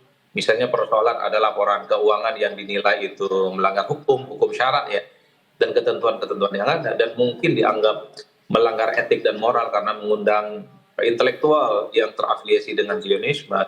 Jadi secara legitimasi moral politik sebenarnya Rais Am ini telah memberikan pukulan politik kepada kubu Gus Yahya sebagai ketua umum yang sudah tidak lagi diakui. Kan begitu jalan ceritanya, apalagi kan publik tahunya Rais Am itu posisinya adalah posisi yang paling tertinggi di struktur PBNU. Rais Am itu biasanya adalah diisi oleh kiai-kiai sepuh, diisi oleh kiai-kiai lanjutan yang persoalan urusan dunia itu sudah selesai. Yang dipikirkan itu adalah bagaimana membangun umat, bagaimana semakin memantapkan nilai-nilai Islam, kira-kira begitu. Tapi kan pada saat yang bersamaan, sepertinya Gus Yahya tidak mau lepas begitu saja. Dengan berbagai argumen, dengan berbagai acuan, masih mengaku dan mengklaim sebagai ketua umum PBNU yang definitif dan sah hasil muktamar Lampung. Itulah yang saya sebutkan. Wajar kalau kemudian Gus Yahya sekalipun diminta mundur, sekalipun sudah dipecat, sekalipun misalnya sudah tidak dianggap sebagai ketua umum PBNU versi Rais Am, tentu saja Gus Yahya melawan. Karenanya ketika kemarin kita mendengarkan bagaimana ada PJ baru terkait dengan ketua umum PBNU itu, yaitu Kiai Zulfa, kita menunggu publik itu. Kira-kira langkah politik apa yang akan diambil oleh Gus Yahya untuk mempertahankan posisinya yang masih mengklaim sebagai ketua umum PBNU. Kan kira-kira begitu, Mas. Karena kondisinya saat ini saling silangnya kan sangat sengit masih, jadi masing-masing masih sangat berusaha untuk mempertahankan posisinya gitu. Seberapa besar peluang untuk islah itu dilihat sama Mas Adi saat ini, Mas? Atau kalau misalnya besar, kenapa? Kalau enggak, kenapa? Kalau saya baca ya, kalau bicara tentang peluang islah, mestinya 1.000.000% terjadi islah. Karena yang kita tahu misalnya hubungan yang ada di PBNU itu adalah hubungan kekeluargaan, hubungan antara kiai dengan santri, antara santri dengan kiai. Jadi sekalipun ada perbedaan-perbedaan apapun itu biasanya selesai dengan silaturahmi dan saling bertemu satu sama lain. Karena tentu PBNU itu bukan organisasi partai politik, yang direbutkan itu adalah kekuasaan. Makanya argumen-argumen historis tradisional semacam ini adalah modal sosial sebenarnya, di mana sekeras apapun friksi politik hari ini, ada pembelahan antara dua kubu, mestinya ada titik temu untuk saling duduk satu sama lainnya. Jadi kalau ditanya tentang peluang islah, saya termasuk yang meyakini, Mas. Yang pertama itu, yang kedua mestinya yang dipikirkan itu adalah menyelamatkan wajah NU ya, karena sejak konflik hingga hari ini kan NU itu jadi bully-bulian, bully itu sering dihujat ya, NU itu Ya. sering dihujat, sering dikritik, dan bahkan sering absen kira-kira begitu terkait dengan isu-isu kemanusiaan. Termasuk misalnya dalam kasus longsor dan banjir yang ada di Sumatera, sikap PBNU ataupun sikap kemanusiaannya kan tidak terbanyak karena PBNU kan terbelah. Itulah yang saya sebut kenapa islah itu adalah sesuatu yang niscaya. Yang paling penting saya sebagai warga Nahdliyin yang ngaku-ngaku warga Nahdliyin sejak di kandungan, semoga ini ada titik temu gitu Semoga. soal bagaimana NU di masa-masa yang akan. Itu yang pertama ya. Yang kedua ya, yang saya bayangkan ke depan itu kalau penjabat PBNU yang baru Kiai Zulfa Mustafa ini kemudian mungkin akan mempersiapkan segala sesuatunya itu berkantor di PBNU yang ada di Keramat sana. Sementara di kantor Keramat hari ini mungkin sedang tetap dikuasai gitu ya dan dikonsolidasikan oleh kekuatan para pendukungnya Gus Yahya. Nah ini yang kemudian tentu publik berharap semoga tidak ada gesekan-gesekan apapun lah kira-kira begitu, karena apapun judulnya siapapun yang di PBNU adalah para masyayikh gitu ya, para santri, para ulama dan kiai-kiai yang saya kira pengetahuan agamanya itu cukup di atas rata-rata dibandingkan dengan yang lain. Siap. Iya. Dan kalau dari tadi kan kita bahas tentang pro kontranya nih Mas. Kalau misalnya kita bahas tentang sosok Zulfa Mustafanya nih. Ini sebenarnya yang Mas Adi tahu sosoknya seperti apa. Terus juga apakah mungkin ini justru yang akan bikin suasananya lebih adem sedikit lah Mas. Yang akan mendinginkan suasana di PBNU gitu. Ya saya kira memang pemilihan ataupun penunjukan Kiai Zulfa Mustafa ini kan adalah dianggap memiliki jangkar terhadap kedua kubu ya, memiliki akses yang relatif bisa diterima, di Rais Am diterima, di kubunya Gus Yahya juga bisa diterima. Makanya kalau kita mendengarkan statement dari Kiai Zulfa Mustafa, kan beliau sudah berkomunikasi dengan Gus Yahya, minta bertemu, minta silaturahmi, kira-kira apa yang kemudian bisa dinegosiasikan, apa yang kemudian bisa dicarikan titik temu, karena ini sudah telanjur disebut sebagai penjabat ya untuk bagaimana mengonsolidasi dan mempertemukan pihak-pihak yang selama ini berkonflik di PBNU. Oleh karena itu Kiai Zulfa itu adalah kiai yang saya kira memang selain diterima oleh berbagai kalangan dan yang paling penting kan tingkat kealimannya, tingkat pengetahuannya terkait dengan wawasan keislaman kan cukup luar biasa. Jadi bagi saya penunjukannya ini adalah sebagai upaya untuk bagaimana mendamaikan, mencari titik temu dan islah politik antar berbagai pihak. Karena kalau mau jujur sebenarnya ada kecenderungan di kawan-kawan PBNU sekalipun supaya konflik ini harus segera berakhir. Kalaupun toh misalnya Kiai Zulfa ini adalah untuk mempersiapkan muktamar misalnya di beberapa bulan yang akan datang, saya kira muktamar PBNU masih on schedule karena kan sebenarnya muktamar PBNU on schedule itu kan di tahun depan 2026, tapi di bulan Desember. Jadi sekalipun nanti ada kongres itu tidak bisa disebut sebagai bukan kongres, muktamar. Sekalipun nanti mungkin ada muktamar itu tidak bisa disebut sebagai muktamar luar biasa, ya disebut sebagai muktamar aja. Karena memang secara prinsip ya tahun depan 2026 itu adalah tahun bagaimana muktamar suksesi kepemimpinan di PBNU memang harus segera berakhir. Mungkin bulannya dimajukan, mestinya di Desember 2026, mungkin Februari, mungkin bisa Maret ataupun bisa April dan seterusnya. Mas Adi, ada nggak sih implikasi strategis yang perlu dicermati sama masyarakat dengan dipilihnya Kiai Zulfa begitu untuk menjadi ketua saat ini sementara gitu di PBNU? Ya tentu saja implementasi strategisnya adalah merangkul sama pihak yang selama ini ngotot-ngototan, yang selama ini masih saling klaim sebagai pihak yang paling sah untuk melanjutkan PBNU. Bagaimana caranya? Adalah dipertemukan, duduk bersama, kira-kira kapan islah politiknya dan kira-kira kapan muktamarnya, dan melahirkan figur yang kemudian sah secara legitimit diakui oleh kedua belah pihak. Termasuk dalam konteks hubungan PBNU begitu dengan pemerintah atau mungkin juga dengan tokoh-tokoh politik lain begitu? Iya, saya kira memang kalau kita menjujur ya Mas, pasca reformasi hingga saat ini hubungan politik PBNU dengan pemerintah baik-baik saja. Kan kita juga tahu bahwa begitu banyak elit-elit kunci yang ada di PBNU itu adalah mereka yang memang menjadi menteri di era pemerintahan, mulai dari zamannya SBY, eranya Pak Jokowi, termasuk juga era pemerintahan hari ini. Saya kira begitu banyak kader-kader NU dan khususnya punya kartu anggota dan pengurus PBNU juga menjadi bagian dari kekuasaan. Di situ ada Gus Ipul, di situ ada Aceh Hasan Fadili yang gubernur Lemanan, kemudian ada Nusron Wahid, ada Muhammad Kandar, dan seterusnya dan seterusnya. Baik. Jadi memang secara hitoh PBNU itu memang sudah menjadi bagian dari kekuasaan ya.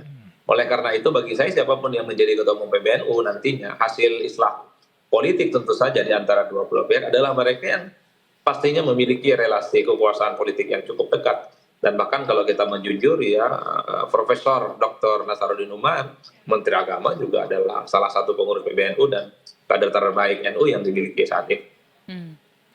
Baik Mas Adi, terima kasih banyak ngobrol-ngobrolnya untuk pencerahan dan informasinya. Gimana Silakan. Mas? Gajinya oke nggak? Keren. Langsung dibuka. Selalu keren. Thank you ya Mas Adi. Thank you Mas. Terima kasih Mas Adi, selalu Sehat sehat selalu. dan selamat melanjutkan aktivitas. Selamat sore. Nah, jadi memang panjang sebenarnya ya tentang PBNU ini ya. Tidak akan berhenti begitu aja. Karena juga ya ini kan misalnya baru pemilihan PJ ketumnya aja gitu kan. Hanya untuk sementara. Nanti masih akan bergulir lagi karena nanti akan ada pemilihan yang sebenarnya.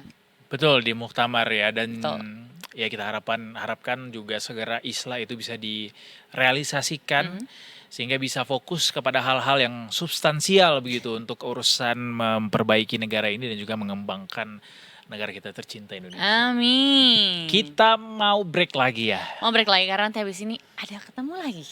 Satu kesempatan lagi untuk ketemu sama kita gitu di hari Pengantri ini. loh. Pengantri loh. Kita akan menuju ke Sunset Talk untuk bicara soal perencanaan keuangan dari sisi syariah. Seberapa mendambakannya Betul. untuk bisa menggunakan pendekatan syariah sebagai perencanaan keuangan. Tapi sebelum itu kita mau ke lapangan lagi. Yes, kita Karena lihat ada lagi ya. laporan lagi ya, ya. Betul, ada laporan lagi dari Brigadir Cica. Cici. Oh. Di dinding nggak Yang cicanya. mirip dong kalau Cici. Hai, Brigadir Cici, ketemu lagi. Kalau tadi Halo, ketemu lagi. Tadi masih agak lowong jalanannya, kalau sekarang sudah agak macet nih, karena juga sudah mendekati jam pulang kantor. Boleh diinformasikan Brigadir Cici sedang ada di mana dan kondisinya seperti apa? Silakan.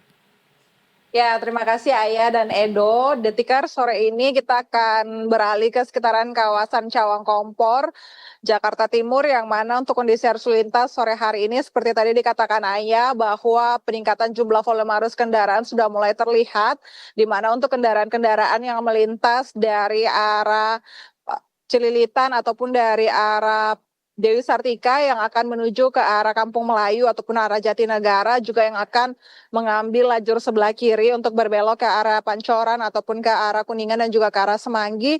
Hingga saat ini terjadi sedikit perlambatan kecepatan kendaraan di mana adanya antrian traffic light yang cukup memanjang sekitar 400 meter ke belakang yang didominasi oleh kendaraan-kendaraan pribadi, baik kendaraan roda 2 tetapi juga kendaraan roda 4.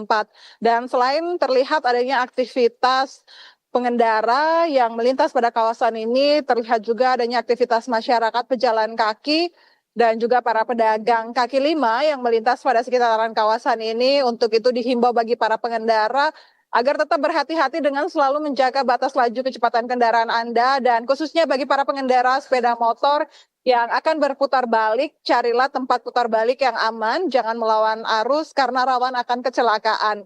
Dan untuk kendaraan-kendaraan sendiri yang melintas dari arah Cawang Uki yang nantinya akan menuju ke arah Pancoran, terutama yang akan berputar balik di sekitaran kawasan Cawang Kompor sendiri, kami himbau untuk tetap berhati-hati. Khusus bagi para pengendara roda 2 tidak diperbolehkan untuk melawan arus karena rawan akan kecelakaan. Jaga selalu keselamatan diri Anda pribadi tetapi keamanan bersama di jalanan.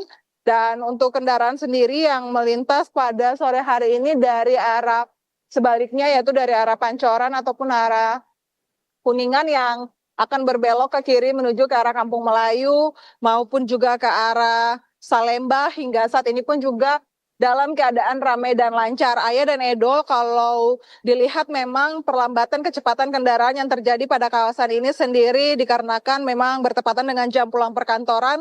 Namun kendaraan-kendaraan yang melintas masih terbilang cukup normal di kisaran 45 kilometernya bagi para pengguna jalan yang saat ini sedang melintasi kawasan Cawang Kompor. Untuk itu kami mengucapkan terima kasih juga bagi para pengendara yang sudah tertib dalam berlalu lintas dan khususnya bagi para pejalan kaki yang melintasi kawasan ini. Kami himbau untuk Anda yang akan menyeberang, gunakanlah fasilitas jembatan penyeberangan orang demi menjaga keselamatan diri Anda pribadi dan juga membantu kelancaran lalu lintas pada sekitaran kawasan ini. Dan untuk Detikers yang ingin mengupdate informasi arus lalu lintas menemani aktivitas Anda sore hari ini, Detikers pun dapat menghubungi call center kami di 1500669 ataupun melalui SMS center di 9119. Demikian Ayah dan Edo informasi lalu lintas yang dapat kami bagikan langsung dari lokasi dan silakan kembali ke Anda di studio.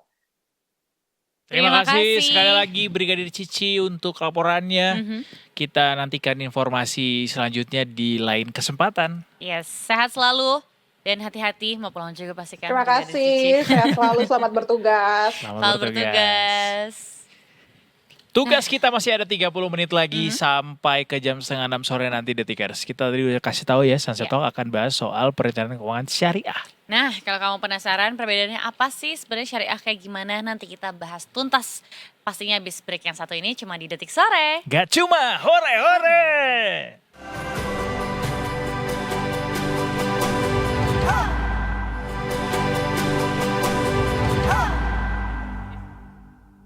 Coba ngomong duitnya banyak ya. Hai Detikers. Masih sama kita berdua di sini. Yes, tapi nambah satu lagi. Betul, ada narasumber yang akan memberikan kita pencerahan soal keuangan syariah.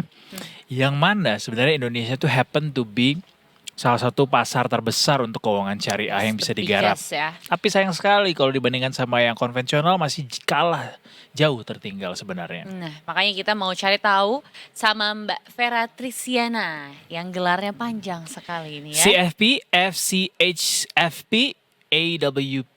Nah, Mbak Vera Trisiana, perencana keuangan syariah. Selamat datang di Detik Sore. Selamat datang, terima kasih. Iya Mbak Vera, Selamat sama-sama. sore Mbak Vera. It's an honor to have you here karena kita jarang-jarang sebenarnya bahas keuangan syariah. Oke.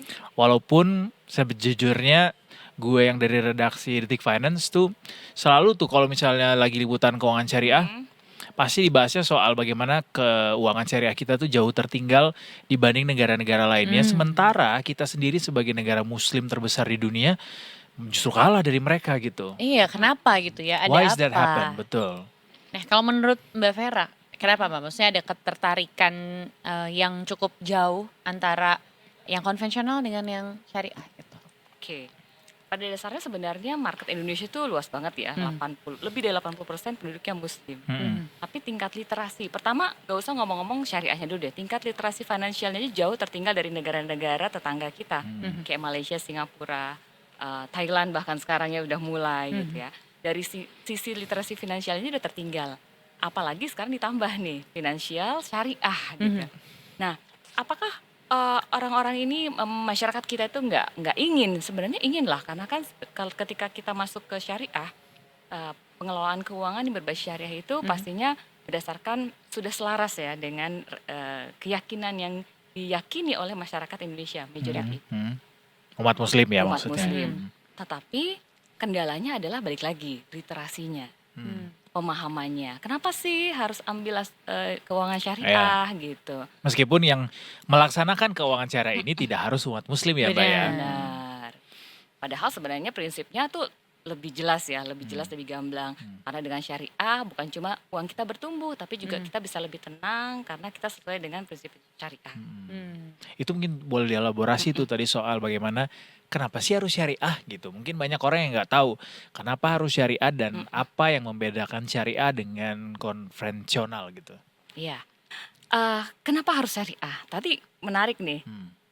syariah itu nggak cuma untuk orang muslim ya, karena di syariah itu sebenarnya banyak kode-kode etik yang sangat universal yang kita bukan cuma muslim, semua itu pasti setuju dengan konsep itu gitu Seperti? ya. Seperti keadilan gitu ya. Contoh gini nih, ketika kita masuk ke syariah itu kan yang dihitungkan nggak cuma untung dan rugi, tapi bagaimana kita bisa adil, nggak ada yang dirugikan dari satu pihak, dan semua bisnis yang dijalankan dalam syariah ini kalau bisa itu selalu selaras dengan norma-norma. Misalnya gini, kita ngomong saham deh, saham ya. Berarti saham-saham yang masuk dalam syariah, saham syariah itu yang pertama pasti nggak boleh, produknya itu nggak boleh yang bertentangan.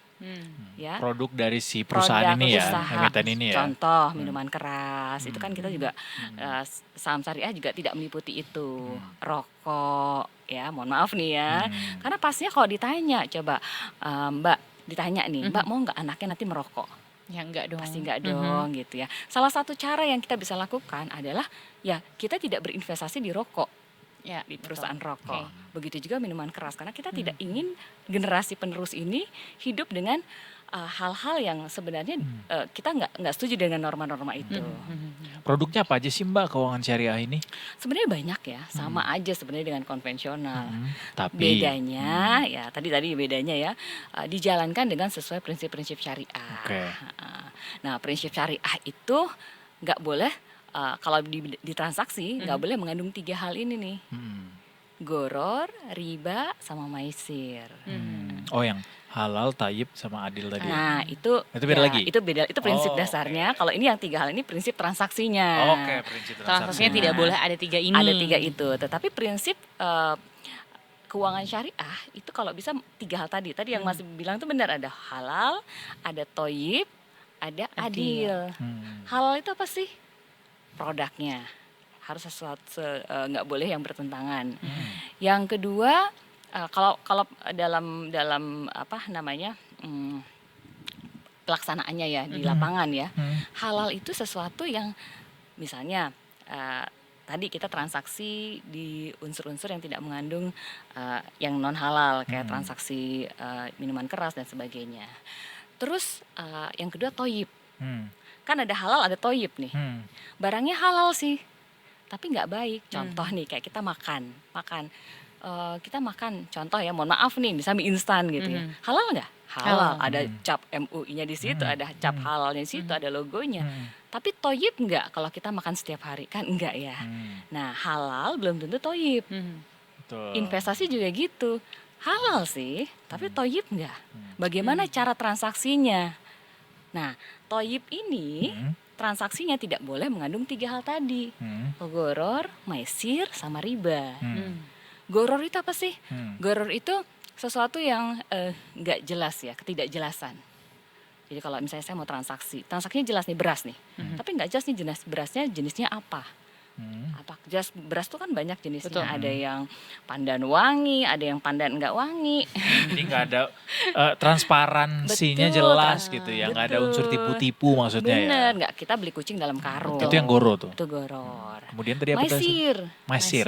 Apa Oke. tuh? Mbak? Maisir itu kayak semi spekulasi, judi. Spekulatif nih, ya. Iya. Gue mau beli ini deh. Masih ingat nggak zaman dulu sistem tengkulak atau ijon? Ingat nggak zaman dulu? Ada satu lahan, ada satu perkebunan Iya.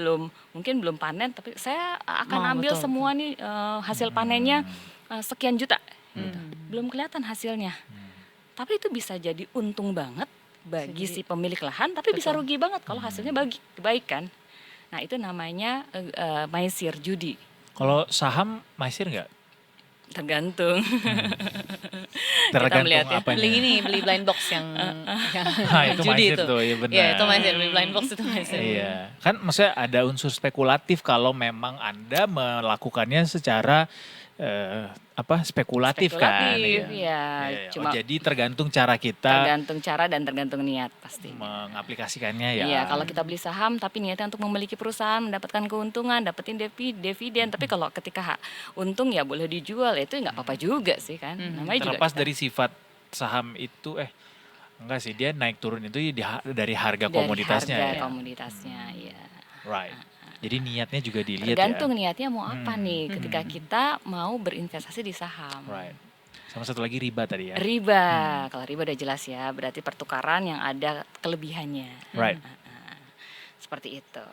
Jadi memang sebenarnya perbedaannya ya signifikan ya dari yang konvensional ke yang syariah ini. Dan sebenarnya ini yang harusnya jadi salah satu motivasi untuk teman-teman yang mungkin belum mengenal syariah tuh justru jadi lebih tenang ya. Justru ketika syariah menawarkan prinsip tadi gitu, alias yang lebih berkeadilan, yang lebih sesuai dengan norma gitu, alias yang baik-baik lah gitu ya. Apalagi tadi ada adil tadi di situ.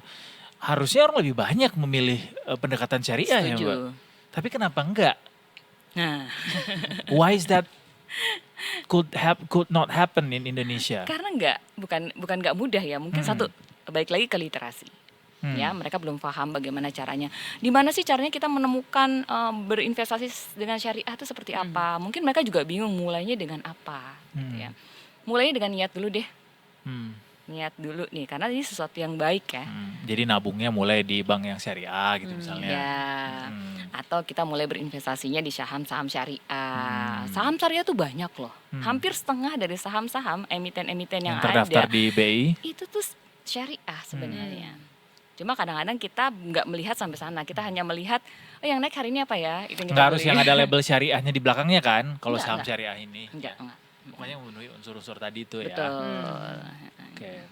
Dan sebenarnya kalau ya tadi kan bentuk syariah ini ya banyak lah ya gitu. Tapi kalau untuk menentukan profil risiko yang selaras nih, yang memang oh ya ini nilainya dan prinsipnya syariah, itu gimana Mbak menentukannya? Selain dari yang 3 tadi ya, emang ada sifat-sifat tertentu, terus ada apa lagi nih yang bisa kasat mata deh gitu, kita menentukan ini syariah dan ini enggak gitu. Simple sih sebenarnya, yang sesuai hati nurani, nggak melanggar etika universal, itu sebenarnya sudah satu sign ya, satu tanda bahwa itu sudah termasuk ya. Cuma kalau ditanya gimana sih caranya untuk memilah investasi syariah ini? Investasi syariah ini banyak, tapi kita perlu lihat dulu mana yang sesuai dengan profil kita.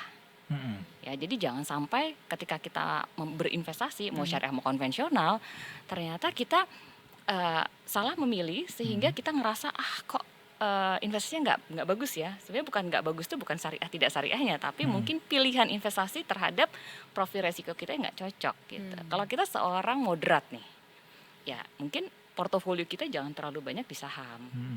Kita bisa masuk apa sih yang di syariah yang portofolio moderat? Ada sukuk syariah. Sukuk itu kan syariah ya, obligasi. Surat Ada utang ya. reksadana syariah. Ada juga deposito syariah gitu. Dan sekarang ada crowdfunding syariah juga gitu. Yang kita bisa ikut di situ dengan niat saling tolong menolong. Ya, saling tolong menolong itu dalam berinvestasinya dengan bagi hasil.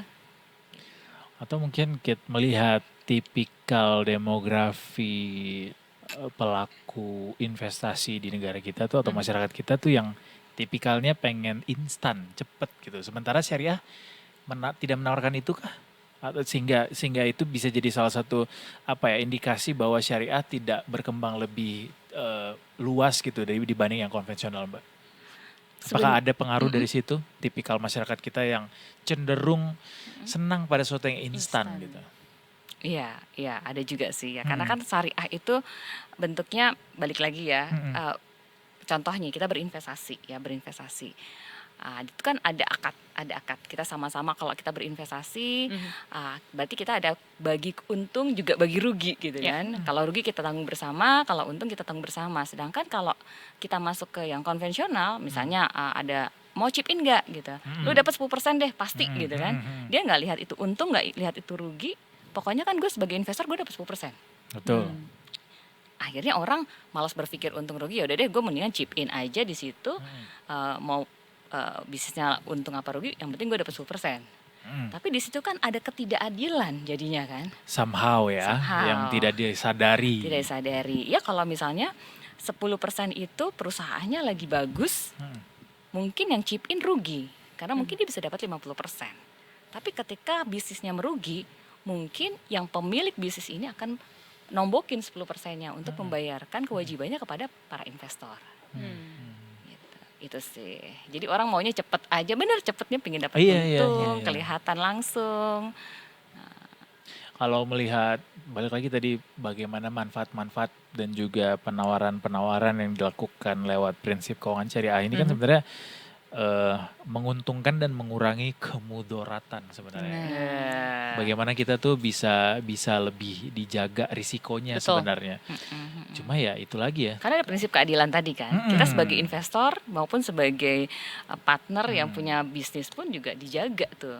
Tapi kalau mau investasi syariah, Mbak, kan tadi banyak ya sebenarnya bentuknya kan. Yang paling realistis deh, yang paling mudah untuk memulai. Untuk Apa? pemula ya.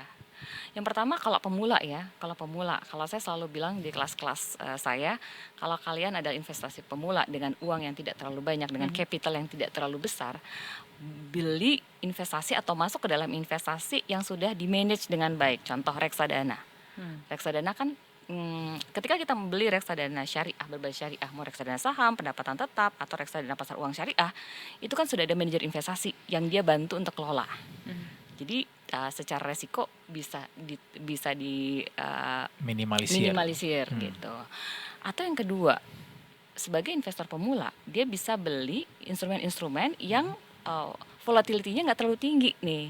Kayak langsung beli sukuknya boleh gitu. Atau mungkin beli saham, pick satu saham yang basisnya syariah, tinggal beli secara reguler untuk jangka waktu panjang, itu pasti bisa memberikan keuntungan. Mungkin balik lagi Mbak soal mungkin dari rekomendasi kali ya, walaupun pada akhirnya kembali lagi ke detikers masing-masing soal pertimbangan mana yang akan akhirnya dipilih gitu. Untuk pemula instrumen keuangan syariah yang cocok itu bisa dilihat dari mana untuk menentukan ke kita gitu. Profil resiko. Profil risiko ya. Betul, Buat profil yang resiko. Yang pertama kalau kita mau berinvestasi ya, ini ilmu yang sangat umum ya. Yang pertama kita tahu dulu tujuannya buat apa nih. buat Tujuannya liburan misalnya. Itu bukan investasi ya. Tapi bisa jadi sebuah tujuan investasi kan. Bisa dengan- tujuan mengumpulkan uang kalau buat liburan. Kalau betul. investasi kan sesuatu yang kita pakai untuk jangka waktu panjang dan kita berharap keuntungan dari situ kan. Nah, contohnya nih buat pensiun, pendidikan anak ya. Itu yang pertama. Kita kasih tujuan dulu nih, kita kasih label dulu nih sama tempat investasi kita ini. Yang kedua, kita harus tahu dulu nih horizonnya panjang atau pendek. Terminnya ya. Terminnya. Kalau kita mau buat pensiun berapa tahun? 20 tahun lagi. Itu kan panjang. Ya. Nah, dari situ kita punya banyak pilihan investasi seperti saham syariah atau reksadana saham kalau dia nggak mau pusing di situ. Crowdfunding juga bisa gitu ya. Karena resikonya memang tinggi, tapi kalau dalam jangka waktu panjang dia tetap memberikan keuntungan. Oke. Crowdfunding ini P2P ya maksudnya. Peer-to-peer lending. Oke.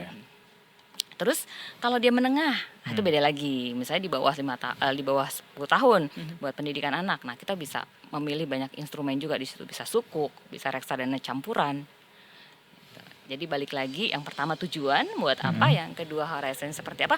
Nah, yang ketiga nih, profil resiko kita tuh kayak apa sih? Apakah kita orang yang naik sedikit happy banget, turun dikit stres banget Takut gitu kan? rugi misalnya. Takut rugi, atau kita orang yang gue nggak mau kayak gitu deh, gue maunya yang Sedang-sedang sedang-sedang saja. aja, nggak terlalu Roma tinggi. Irama. Coba nyanyikan. Yaudah nyanyi hari ini sekali Mbak. Gitu. Gimana? Ya tergantung dari profil kita masing-masing. Apakah kita seorang agresif? Ya, yang jantungnya kuat silahkanlah dia kita masuk ke saham, beli saham syariah ada. Ya, atau kalau jantungnya nggak terlalu kuat, ya udah balik lagi ke reksadana, sukuk. Atau mungkin kalau yang mau happy lalala gitu ya, nggak investasinya nggak terlalu tinggi, ya udah balik lagi ke deposito syariah atau beli emas deh. Ya. Ya banyak sebenarnya pilihannya. Kalau beli emas tuh ada pendekatan syariahnya juga gak sih? Beli emas syariah sama yang tidak syariah gitu ya. Kalau membeli berarti kan jual beli nih. Ya, sebuah transaksi dalam syariah harus ada barangnya. Ya, dan harganya harga hari itu gitu. Jadi kita nggak bisa bilang saya mau beli emas harga hari ini tapi barangnya besok ya, nggak bisa gitu. Ya, harga hari ini ya barang hari ini. Supaya nggak masuk unsur tidak transparan dan juga Betul. spekulatif tadi ya. Dan sebenarnya harganya jadi nggak harga digoreng ya. Betul, Bukan iya harga iya. yang kayak kan banyak kan sebenarnya yang akhirnya karena kemarin lagi ramai terus jual ya, gue mau jual nih emas gue tapi harganya lebih tinggi ya, berapa jauh banget misalnya kayak gitu. Nah itu nggak ada kayak gitu ya. Ya, namanya Kalau syariah. transaksi jual beli berarti ada uang, ada barang kan, Iya, ada iya. Kalau misalnya ditransaksikan. kayak ya. digital gitu Emas gimana Mbak digital syariah boleh, melihatnya? asal barangnya ada ya. underlyingnya ada. Oke. Jadi jangan cuma dijual, cuma kan ada orang yang jual, oh ini ada emas digital, barangnya nggak ada. Barang nih maksudnya Emasnya, memang emas yang emasnya. dijual itu Ada di fisiknya. penyedianya tuh dia punya gitu Punya ya. underlyingnya. Mau seberapa kecil pun nominal atau pecahan yang kita Ada, beli ya. Yang boleh. penting dia punya nih si Betul, si barangnya. Jadi penyedia jangan ini. jangan sampai membeli barang yang nggak ada. Nggak ada. Tapi Siap, kalau siap. sifatnya PO gitu, maksudnya kayak nanti ini akan di drop barangnya tapi nanti gitu. Tapi Harganya harga Emang hari ada ya apa? PO emas ya? ya nah, ini Perhiasan. pertanyaan. Kadang Oh, nggak kadang harus emas kayak ya? iya misalnya kalaupun emas kayak udah dikasih tahu nih biasanya pengguna aja sih yang ngejual. Ya, akan ada emas tanggal sekian, tapi kalau mau masuk harganya sekarang. Nggak bisa. Ya, Nggak bi- gimana, Mbak? itu Nggak bisa ya. tidak memenuhi unsur transaksi syariah. Oke. Bagaimana Harusnya ketika mungkin bayar dia menjual? iya hari itu barangnya hari itu. Belum tentu Harga besok hari itu ya. harinya Harganya sama ya. sama dengan hari ini gitu. Iya, iya. Siapa tahu kalau lebih murah hari ini sih ya Iya, alhamdulillah. nggak apa-apa. Berarti untung Tapi kan ya. gitunya spekulatif ya Mbak. Betul, Iya. itu yang Jadi nggak tidak memenuhi prinsip syariah tadi. Iya, Jadi itu itu yang maisir jangan. tuh. Maisir. Kan tebak-tebakan. Nah, Itu maisir. Kalau Messi dia di Iya, di- Amerika. tapi banyak ya berarti sebenarnya ya bentuk-bentuk investasi syariah tuh ya kan mungkin kan orang selama ini mengenalnya ya udah hanya Sukuk bank, doang gitu iya misalnya. atau enggak ya Sukuk, Iya. ya udah hanya beberapa gitu kan ternyata sebenarnya lebih luas terus juga ya sifat-sifatnya itu lebih kompleks dan lebih menguntungkan kita sebagai pengguna sebenarnya ya Lebih adil. lebih adil. Kalau kripto berarti enggak ya Mbak? Ada unsur spekulasinya nggak di situ? Sangat. Tapi walaupun itu debatable sebenarnya ya. Debatable. Soal spekulatif itu. Iya, Tapi iya. bagaimana sejauh ini perencana keuangan syariah melihat kripto sebagai sebuah komoditas gitu yang dijadikan sebuah investasi. Ya balik lagi kalau ya kriptonya sebagai instrumen investasi juga sekarang masih debatable kan ya apakah itu spekulatif ataukah benar-benar investasi yang ada underlying jelasnya gitu. Tapi kalau saya pribadi ya saya tidak pernah merekomendasikan secara pribadi gitu. Right. Berarti yang paling direkomendasikan satu mbak Yang apa? paling sesuai dengan profilnya. Itu tadi yang disebutin tadi. Nggak bisa. Sukuk, reksadana syariah. Atau kalau Mbak Vera aja deh pribadi Iya, iya. lebih memilih yang mana? Saya pribadi ya. Oke. Baik lagi tadi 3 hal itu tujuannya untuk apa? Karena portofolio kan banyak nih ya. Tujuannya untuk apa dulu? Horizonnya panjang atau pendek? Profil resikonya seperti apa? Kan tujuan investasi macam-macam tuh Betul. ya. Kalau investasi jangka panjang, kalau dimasukin ke reksadana masih oke. Reksadana saham atau beli saham oke. Tapi kalau untuk jangka pendek ya saya lebih prefer pakai deposito syariah juga saya masih pakai kok gitu. Untuk jangka waktu yang cuma setahun 2 tahun ya. Atau mungkin yang agak 5 tahun saya bisa pakai emas, saya bisa pakai reksadana campuran. Right. Menarik. Jadi Sudah tertarik. tertarik. Yang mana kira-kira kalau akan lo pilih? Kata gue paling- mah yang nonton sekarang kalau apapun belum saat ini maksudnya menabung yang benar Iya. belum ya mulai dari nabung yang benar dulu aja baru habis itu pelan-pelan belajar Belajar. Yang syariah mana seperti ya, apa. betul. Nggak harus dipaksakan harus langsung misalnya ke syariah gitu. Betul. Seperti kata tadi Mbak Vera bahwa kita literasi keuangan aja sekarang tuh masih sangat bekerja keras gitu untuk meningkatkan tingkat Kalah finansial pamor literasi kita, soalnya. betul. Sama lifestyle. Tapi itu Betul sih lagi. memang ya Iya. gaya hidup dan biaya Ada hidupnya ini biaya hidup. saling tarik Makanya menarik. harus balance. Ya. Terus sering-sering ini muasabah. Tentang syariah nih ya. Nambah lagi muhasabah. Benar. Mbak Vera terima kasih Iya, banyak sudah mau sama-sama. menjelaskan ke kita. Buat detikers mungkin juga yang pengen mendalami lebih lanjut gitu ya, lebih dalam lagi elaborasinya soal literasi keuangan syariah ini bisa mengulasnya bersama-sama dengan Mbak Vera juga di Ya, Detik Course nanti Mbak ya. betul. Tanggal berapa Kita- Mbak itu? Tanggal 18, 17, 18. 18, 17 dan 17, 18. 17 dan 18 Desember, Desember 2026 seminggu lagi. 2025 dong. 2025 Kita sorry. belum ganti, Belum udah mau Happy New Year. belum mau tahun baru aja nih ya. Udah Iya. 2026. Minggu depan berarti ya Minggu akan depan, minggu dibahas depan. lebih detail lagi Betul, ya. sambil langsung praktek. Jadi Nah. kalau sekarang kan banyak orang itu sudah pernah Kayak ikut gimana kelas sih nih, itu udah ya? pernah ikut kelas ya, udah paham nih, oh ya sering nonton YouTube, dengerin podcast gitu, tahu nih. Tapi how to startnya, nah besok di kelas besok kita nggak cuma ngasih informasi Teori penjelasan doang ya? teori aja, tapi langsung praktek. Jadi langsung buka RDN Langsung. juga tuh nanti. Langsung buka RDN, langsung buka. Kalau itu kan mulai dari anggaran yang buka anggarannya dulu nih, anggarannya. Karena berinvestasi itu sebenarnya akan mudah kalau ada anggarannya. Betul sekali. Iya, Kalau nggak ada kan Apa yang mau apa yang diinvestasikan? ya? Tadi banyak Betul. pilihannya ya sebenarnya, tapi Iya. nggak ada dananya ya nggak bisa. Harus ada tuh dananya. Kita mulai dari mengusahakan dananya dengan membuat arus kas yang benar dan Betul. baik. Hmm. Mulai dari situ dulu. Setelah itu sudah ketemu angkanya berapa, barulah kita mau memilih. Iya. Karena musuhnya investasi cuma satu, Yaitu. konsistensi. Betul. Kalau lu cuma sekali doang, itu bukan namanya investasi. Musuh. Lu beruntung aja bisa nyisiin uang. Bisa ya. Betul sekali. Harus konsistensi. Iya lagi. Sebenarnya konsistennya yang berat ya. Iya.